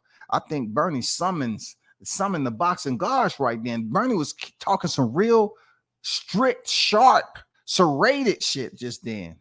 He said, we're going to beat the stew out of them. We're going to beat the stew out of them. We're 10 times better. He didn't even put Ugas on the ground. Come on, man. Come on. Yeah, man. 10 times better in-fighter than Ugas. Better out-fighter than Ugas.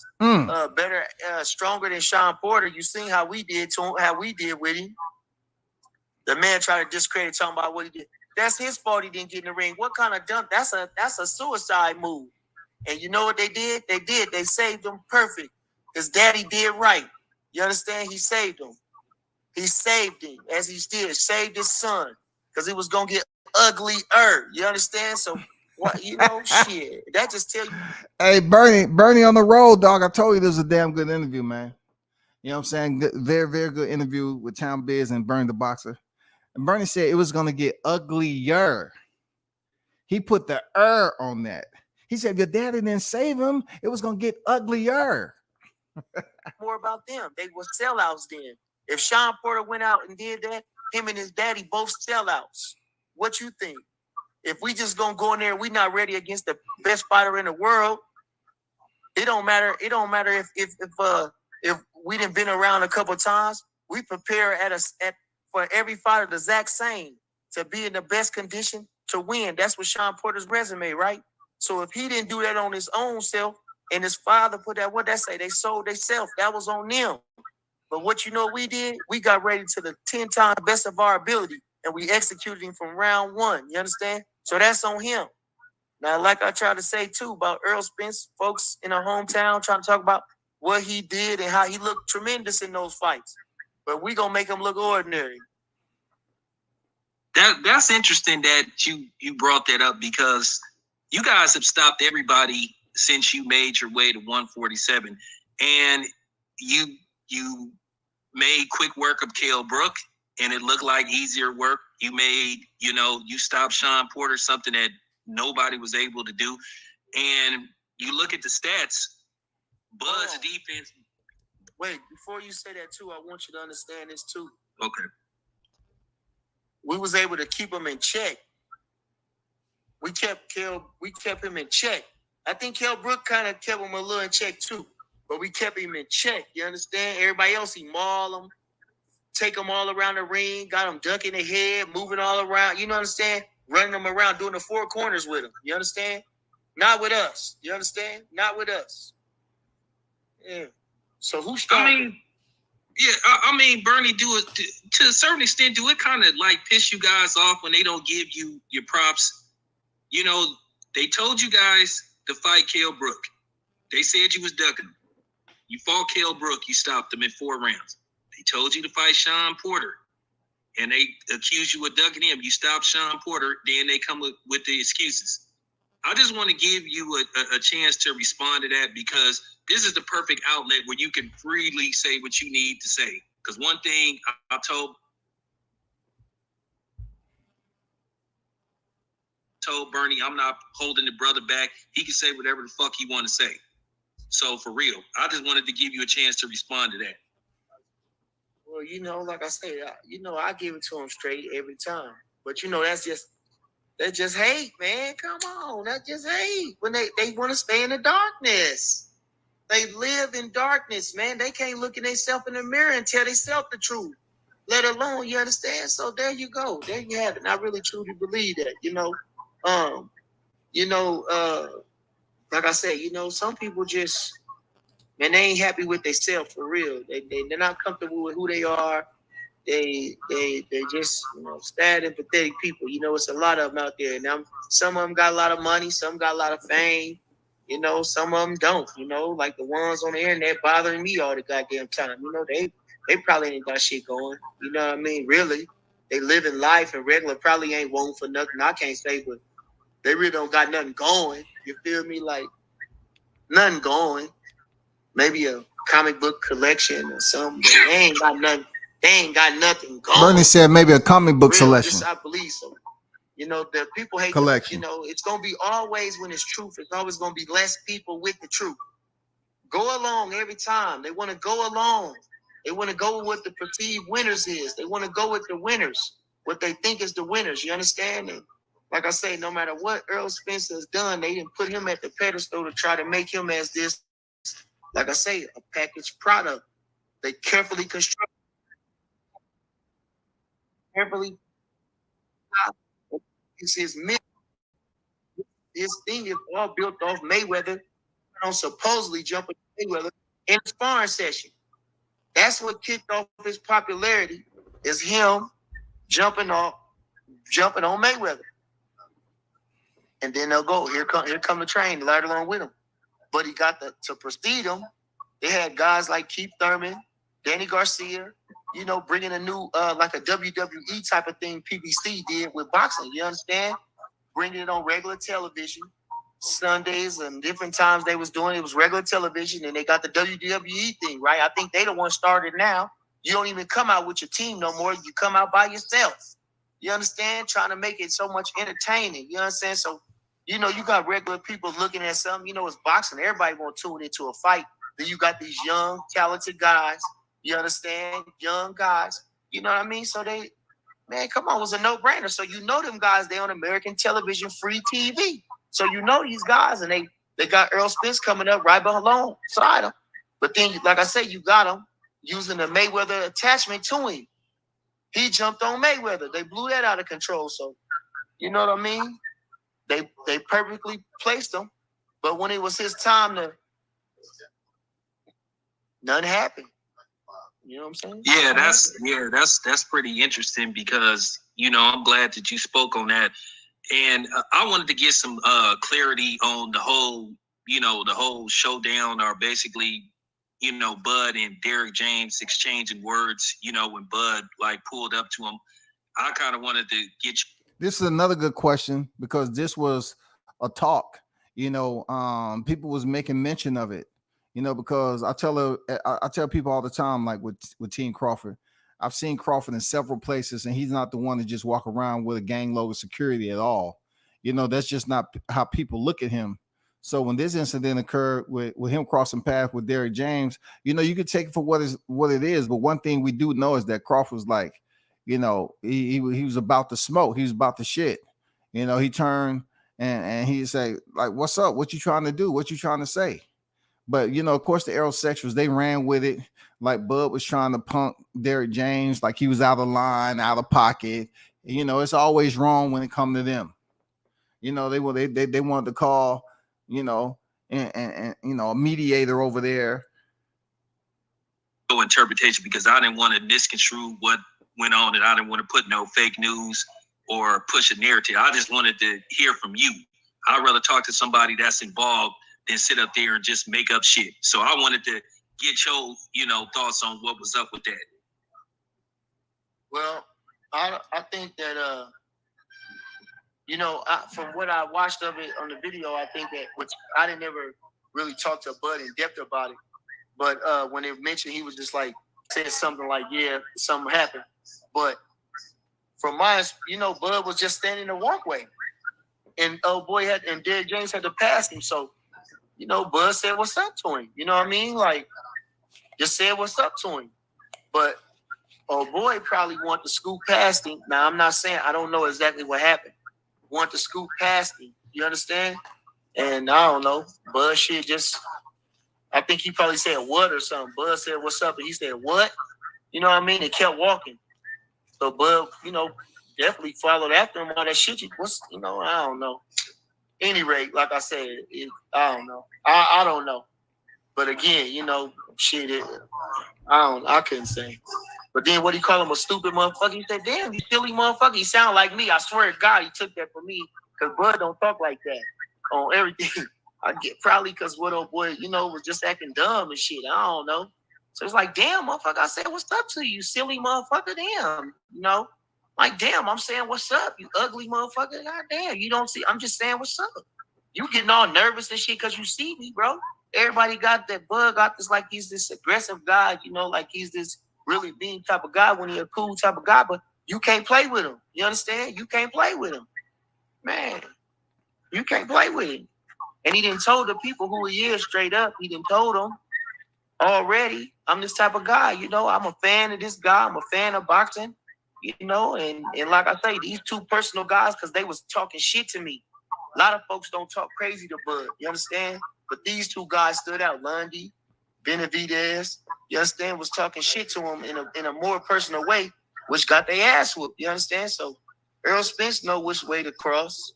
You understand? All them other guys know which way to cross and which way to say, you know, and that was it. You understand? That's a true story. If they really wanted Bud Crawford and them guys, they knew how to get Bud Crawford, but none of them guys wanted to fight Bud Crawford. So again, that's another narrative. Like I'm saying, if you know that these guys don't want to fight them, y'all still trying to, it's your own people, like I say, try to slave master Bob, you know, Bud, this Toby, and all this disrespectful stuff, when Bud is a stand-up guy. But again, you know, like what he say? I just read something about that. They said he gonna go tell white folks.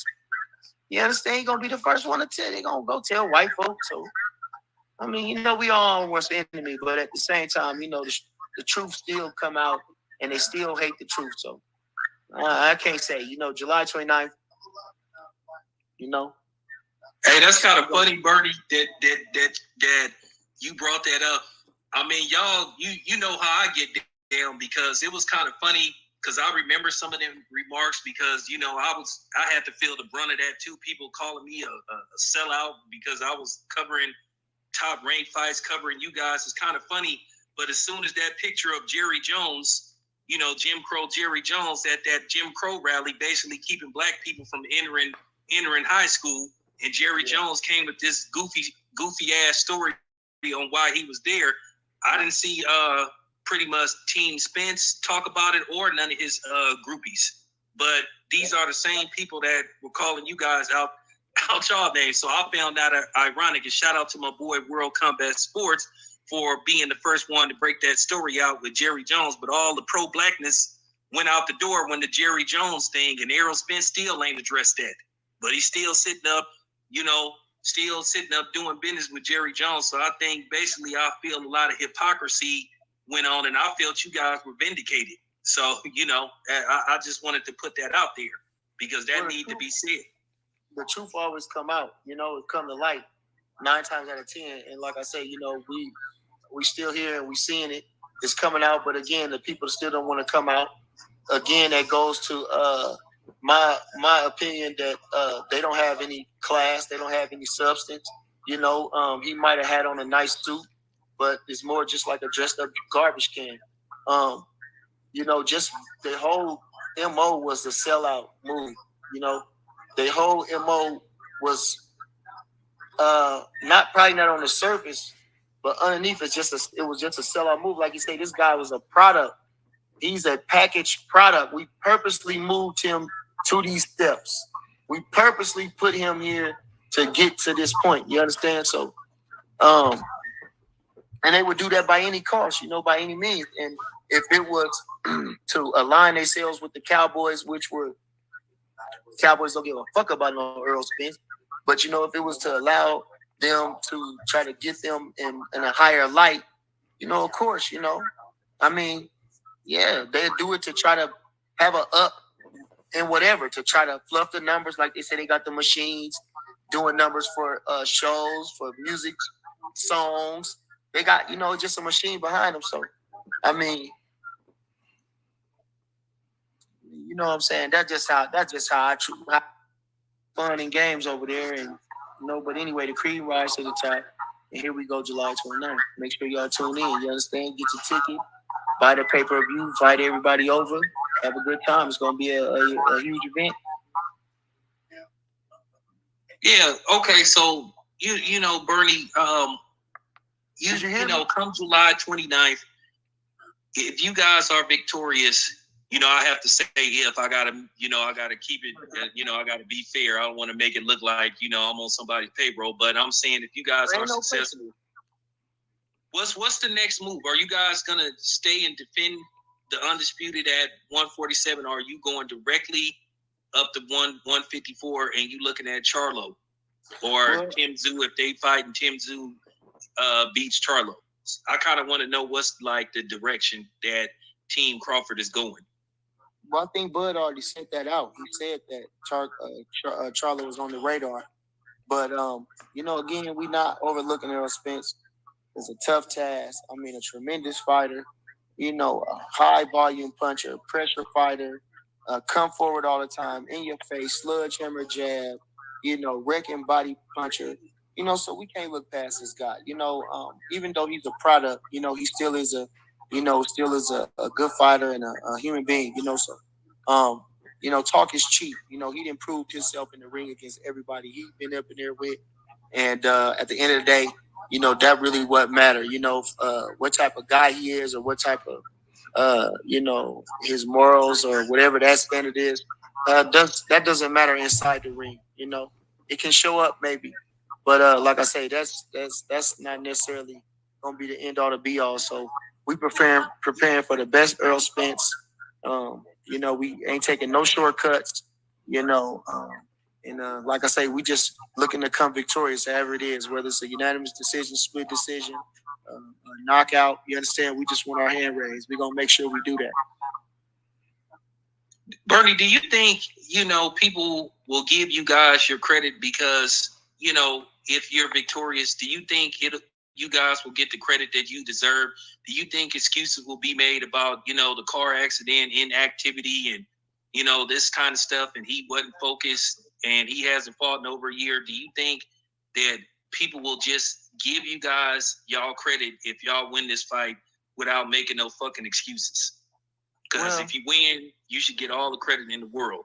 But I got a funny feeling that it's going to be the but.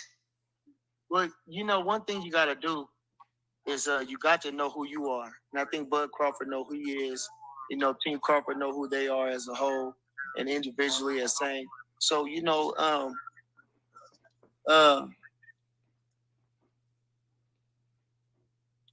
what's the question again? I forgot. My bad.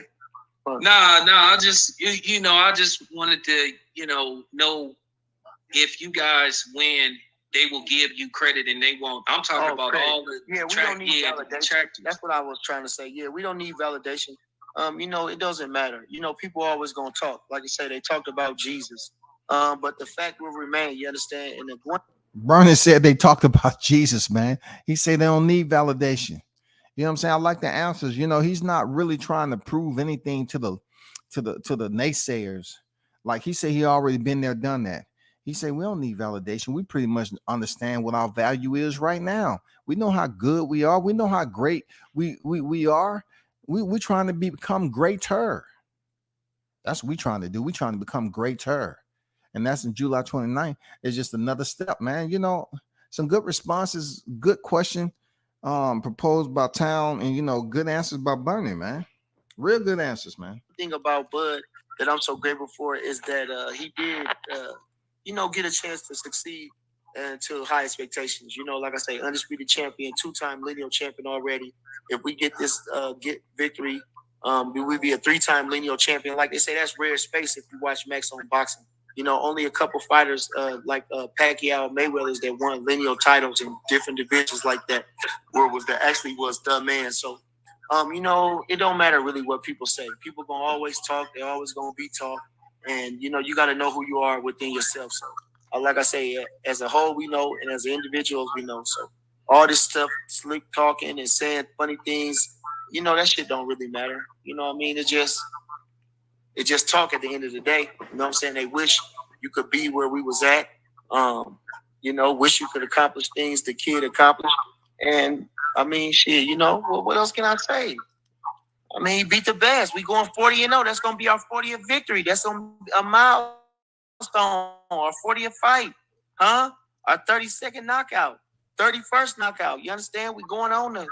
Well, I tell you, man. Nah, it ain't no way of going around this. You're gonna have to, no matter what they say, it's not gonna be a dispute after the 29th. We're gonna have all the titles. You know what I'm saying? All his heads. When we take his head, we took all their heads. You understand? So at the same time, no, we don't. It don't matter. When we get our hand raised, however you see it. Now, like I say, we gonna make it decisive, whether it's a split decision, majority decision. However the victory is raised, it's gonna be clear cut. It could be raised or thin, but you're gonna know we won it. You understand? So when we come home with all the titles, that's truly undisputed. Because lineal and undisputed is two different things. Yeah. I'm feeling that. So Bernie, let me ask you this. Okay, you already been undisputed, at 140. You have the opportunity to win undisputed at 147, and then you could go up to 154 and win undisputed. Let me ask you something. If Bud can complete that task and become undisputed in 3 different weight classes, should we start, putting Bud in that Michael Jordan category of boxing? Because I think that would be amazing if Bud can be undisputed in 3 weight classes. I mean, you got to kind of put Bud in that GOAT status. You got to kind of put him up there with in NBA with Michael Jordan, Steph Curry, guys like that. Kobe. Do you feel that way? Well, I definitely got a Mamba mentality. He has a Michael Jordan mentality. I think he has a skill set similar, if it was transferred to boxing. So I think so. Beating a guy like Earl Spence, who's a good fighter, and beating a guy like Charlo, who's a dominant champion. If we can get past a guy like Charlo, who's a lot bigger, stronger, proven champion, like that, to earn all the titles, which, like I say, Charlo is the champion whether he had a belt or not. He is the champion. He can give them all up today, and he's still the man at 154. So, and he still be that guy. So, to beat a guy like that, a tremendous feather in his cap, being that Bud is a small guy. This guy is a dominant champion. Everything he's accomplished. Definitely, you got to give Bud Crawford a lot of respect, and it validates everything. If he can do that, it validates everything that they think about him. All the great things Roy Jones said about him, all the great things James Toney and all the rest of the guys with legends feel about him. It validates all those things. He said it himself. He hasn't really had a chance to prove that. With all those guys not being able to get the fights, and not being able to get the fights when he wanted the fights. When he wanted to get the fights. So that kind of starts right now. You know what I'm saying? So God willing that we come through with this thing, we've been moving with character and the whole time, been living the boxer's life, not taking anything for granted. And, been a trendsetter in the division as far as becoming undisputed. Switch hitting, you've never seen that. That's at an all-time high. Again, if I point out all the young fighters, point out Bud Crawford as, want to be the guy that they would want to be like. Again, so these type of things, like I say, Bud is a trendsetter and actually, really, really, really, truly the face of boxing. You understand? Not as a selling point, so to speak, but as as the way you carry yourself as a fighter. As a fighter, you will most likely want to be like, and like I say, lead by example. We all the accomplishments that he's accomplished, the way he carries himself, the way he handles himself in the ring and out of the ring. I mean, it's just like I say, a stand-up type of guy, a real champion. And what more can I say? So definitely, definitely a community guy, a guy who approachable guy. Not a guy that runs with a large crew. So, kind of real like old school, somebody that, somebody that wouldn't mind coming over to dinner with you and, or helping you out fix a flat or, listening to your problems and telling you everything going to be all right and looking at you just like he would somebody that was, perceived as prestigious, So, like I say, they say a boxer's greatness is not a measure on by how he fought, but how he lived. You understand? And I think Bud is one of those guys. And again, we're going to get a chance to prove that July 29th and moving forward. Man, that was a damn good summary right there. You know what I'm saying? Not many people being interviewed, especially if if Bernie was a boxer, but he's not boxing in his on July 29th, even though he's participating with the team to build up that battle status and help train that warrior. You know what I'm saying? The way he delivered and is able to carry on a boxing dialogue on here and give you the content as Towns say, you know, giving you free game. You know what I'm saying? I like how he was going in depth about the process, you know, of what he think, what his opinion is. People look too much into to when somebody's cooking with hot grease, you know what I'm saying? Vice how much knowledge they actually have. You know, obviously this man is very knowledgeable when it comes to the sport, not just the sport of boxing in modern time, but you know, when you go back in history, you know, he's very educated in the boxing annals back in the day. But he definitely gave a very thorough interview, you know what I'm saying, and talking about one of the hottest fights going right now, the hottest fight going right now. So Bernie, let me ask you something. Do you want to take any questions from the people that's listening? And I want to say right now, if Bernie does take questions from the people listening, no disrespectful comments, or your ass will be removed and blocked instantly. So, you know, Bernie, you want to take any questions from me? You know it, man. Come on, I talk boxing all day, baby. All right, you guys. So, you know, any questions from Bernie? Mm-hmm. Oh my! I'm making this quick video because it has been.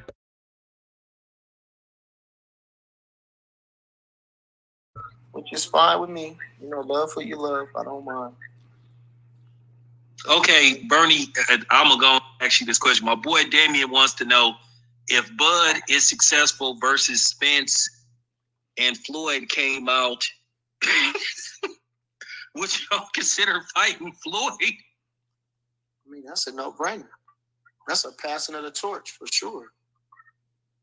You know, well, that's $30 million. Hey, that's a $30 million payday for Bud. Because I'll tell you right now, that's $30 million. That's out the gate. I wouldn't blame y'all. I mean, it ain't about the money. We want the win. I'm trying to tell you, we want the win, man. It ain't about the money. It's about the win. Integrity, substance, being somebody. Okay, so Chase wants to know, Bernie, I believe Bud beats both Errol Spence and Jamel Charlo, but do you believe Bud will fight Boots Ennis? I mean, you know, what kind of question is that? You can't, what kind of question is that? It's just, I don't want to be rude or, but I mean, you just seen, if you watch these guys, you seen them on $1 million worth of game. That's one of the hottest shows for nonsense, for gossip, and everything else you want to talk about. Hey, Bernie's cooking. Bernie's cooking, man. You know, and listen to his tone of he said, you had to see his look on his face. He's like, what kind is that, man? You asked the dumbest question of the night, goddamn it. Somebody give this man a bucket of goddamn toilet water, you know, for asking that dumbass question, man. Shout out to Gumbo, man. Mr. Gumbo, aka Hot Grease, aka Mr. Sucker Free.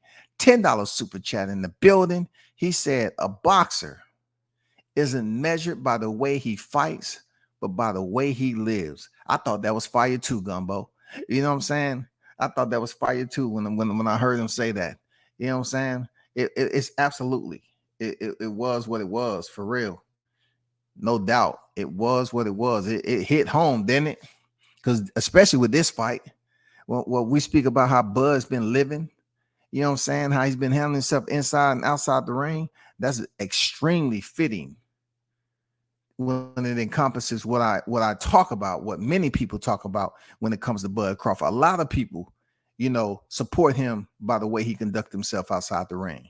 Shout out to Martin King Boxing, and appreciate that, Mr. Gumbo. One love to you, brother, for that $10 super chat, no doubt. This is not a game. This is legendary boxing. Yes, sir. This is legendary, man. This is the biggest fight going right now. Come on. Like Bernie would say, come on, man. You know what I'm saying? Appreciate and salute to everyone who donated to the channel. Thank you. Appreciate you. And Bud was just on there going through the rounds from everything else. And you seen what he said. They put Boots on the phone. Now, I didn't watch it all. I missed some of it because they said Boots' dad called in and he contradicted everything Boots was saying. But at the same time, Bud put the man on the spot and told him, man, what have y'all done to reach out to me? Y'all ain't done nothing. Ain't no representatives sent the letter, ain't not nothing. You understand? So what have you been doing? And all Boots could say was that we've been trying. What does that mean? We've been trying. No, you've been telling everybody that put a camera in your face that you will fight Bud, but you ain't put no writing to it. You understand? So Bud is willing to fight anybody. That's this guy's character. You understand? Y'all failing to realize that. You understand? Business, this is a business, but Bud is in the business of winning and being great. So you feel me? He had the ultimate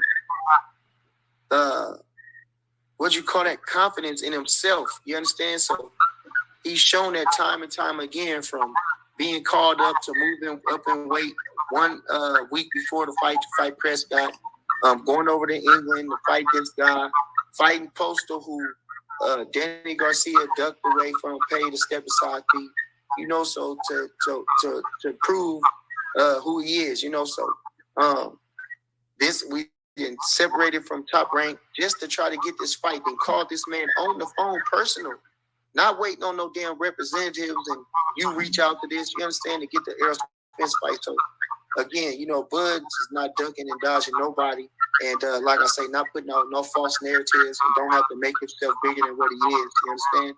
He is what he say he is, and that's been proven. So a guy like Boots to say what he fight Boots, what he said in a heartbeat, that's his words, in a heartbeat. You feel me? So definitely. All right, so the homie World Combat Sports wants to know. Wait, give me one more second. Okay. There's another thing too that they didn't say. Town, they mentioned you in a movie that's crazy, and they still ain't. This is insane. They referenced you in that movie, but the also, blackening. On my soul, yes, they said you. I don't know if it's another town biz, but they said it's you, right? just me, just All me. Right. So at the same time, did you know the actor that played in that? Nah, I just seen him in a lot of stuff. He played Don Cornelius on his. I know, but you there. don't know him personal. Nah, how many people listen? You don't know nobody associated to the movie personal? I know a lot of people in Oakland listen to my channel, so I'm right. Out there. Okay, so, nice. So anyway, but this is what I want to say. Now, all the folks that listen to those guys, Wallow and the other fella, whoever he is, they call Boots on the phone, and they don't even do their own research. You understand? They so keyed up to want to be. Can I say groupies? Because they didn't do. You can say whatever the hell you want to say. I told you, I don't. You can say whatever the fuck you want to say. I'm not asking for permission. I'm just trying to put it in the right context, because, like I say, they being like little girls trying to call them on the phone, like trying to start some shit when ain't no shit to be started. Because, like I said, then I want to mention this about Boots. He was the number one contender and didn't want that shit. So not only was he the number one contender, after Danny Garcia dropped out, he moved up somewhere. The shit, Virgil Ortiz. After Virgil Ortiz, it was Danny Garcia at one point. Then it was Virgil Ortiz at one point. Then it was Boots Ennis at one point. None of them guys wanted to exercise their number one contender mandatory spot to the championship. So, you know what I mean? That motherfuckers kill me, boy. You need to wake up and smell the roses. All right. So, Ricardo Hernandez wants to know where, which I already know they're not going to tell you, but I hope I'm there. They want to know where's the after party at when you guys win. I ain't gonna lie, we probably be in a suite somewhere. We probably be in a private suite somewhere, like I say, the champagne room. Oh, okay. I ain't gonna lie. Probably be with the family, the close loved ones, and you know what I mean? Yeah.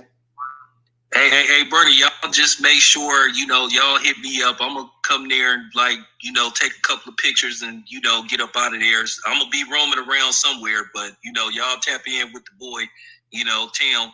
But, okay, so this is from World Combat Sports, and I hate this too. How do you feel about people always trying to bring up that Gamboa fight that happened many moons ago, and people keep forgetting that Bud stopped Gamboa when he was undefeated, when really a lot of people was hesitant to get in the ring. So I wanted to get your response to that. Well, I think that's a valid point, but I think it's like I say, it was a star-making performance in Jim Lampley's words. You showed that.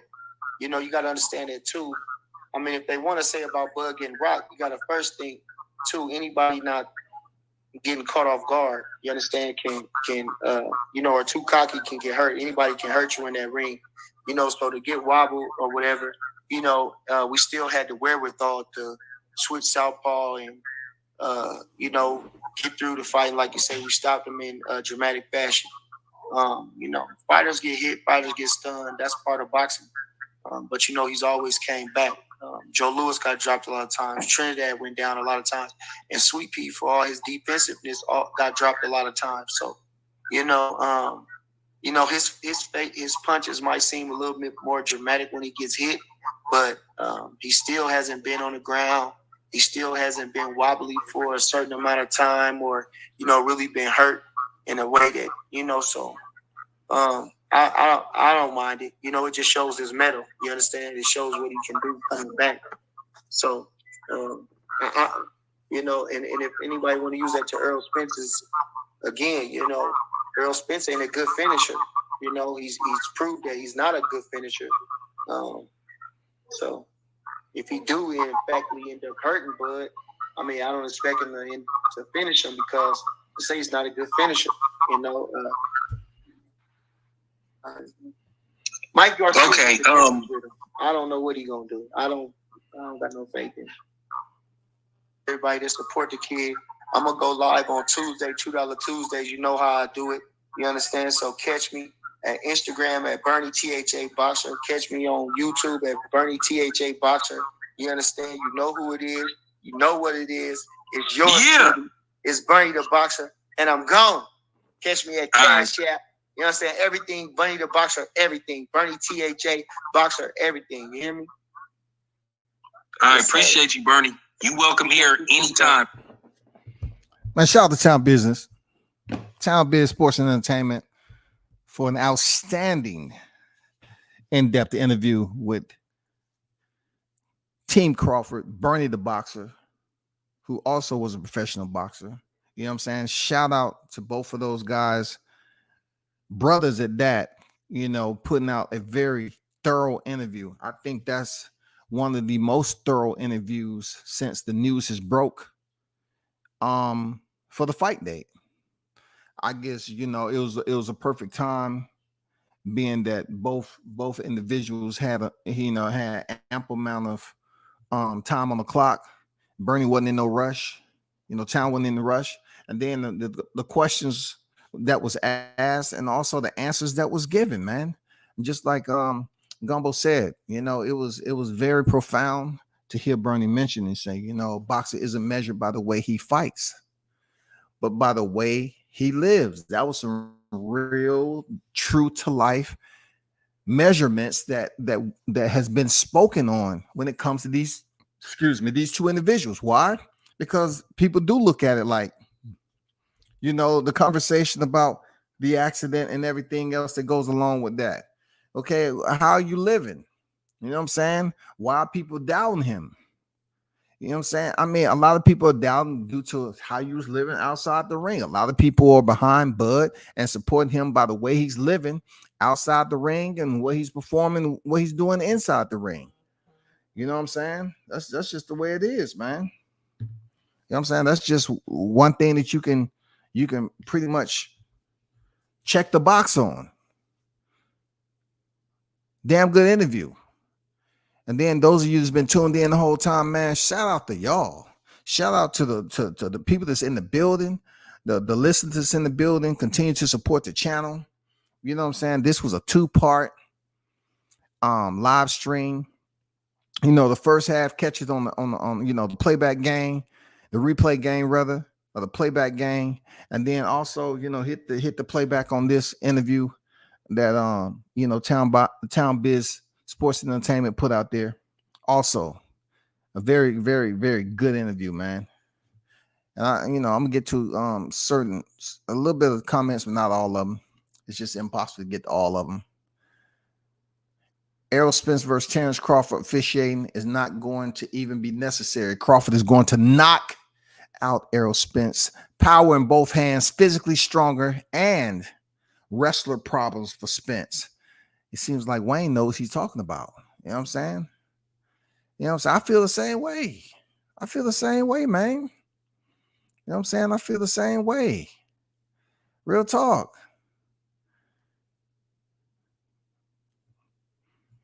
Let me see. If Spence was smart, he would have said the Bednards don't matter because they're going to change leading up to the fight and during the fight. It's a good point. Showtime said EJ is confused.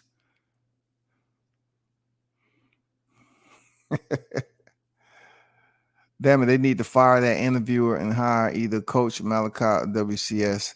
No, Town did a great job, man. He did a great job. Shout out to True Beats Today, USA Boxing. Coach Malachi on deck, man.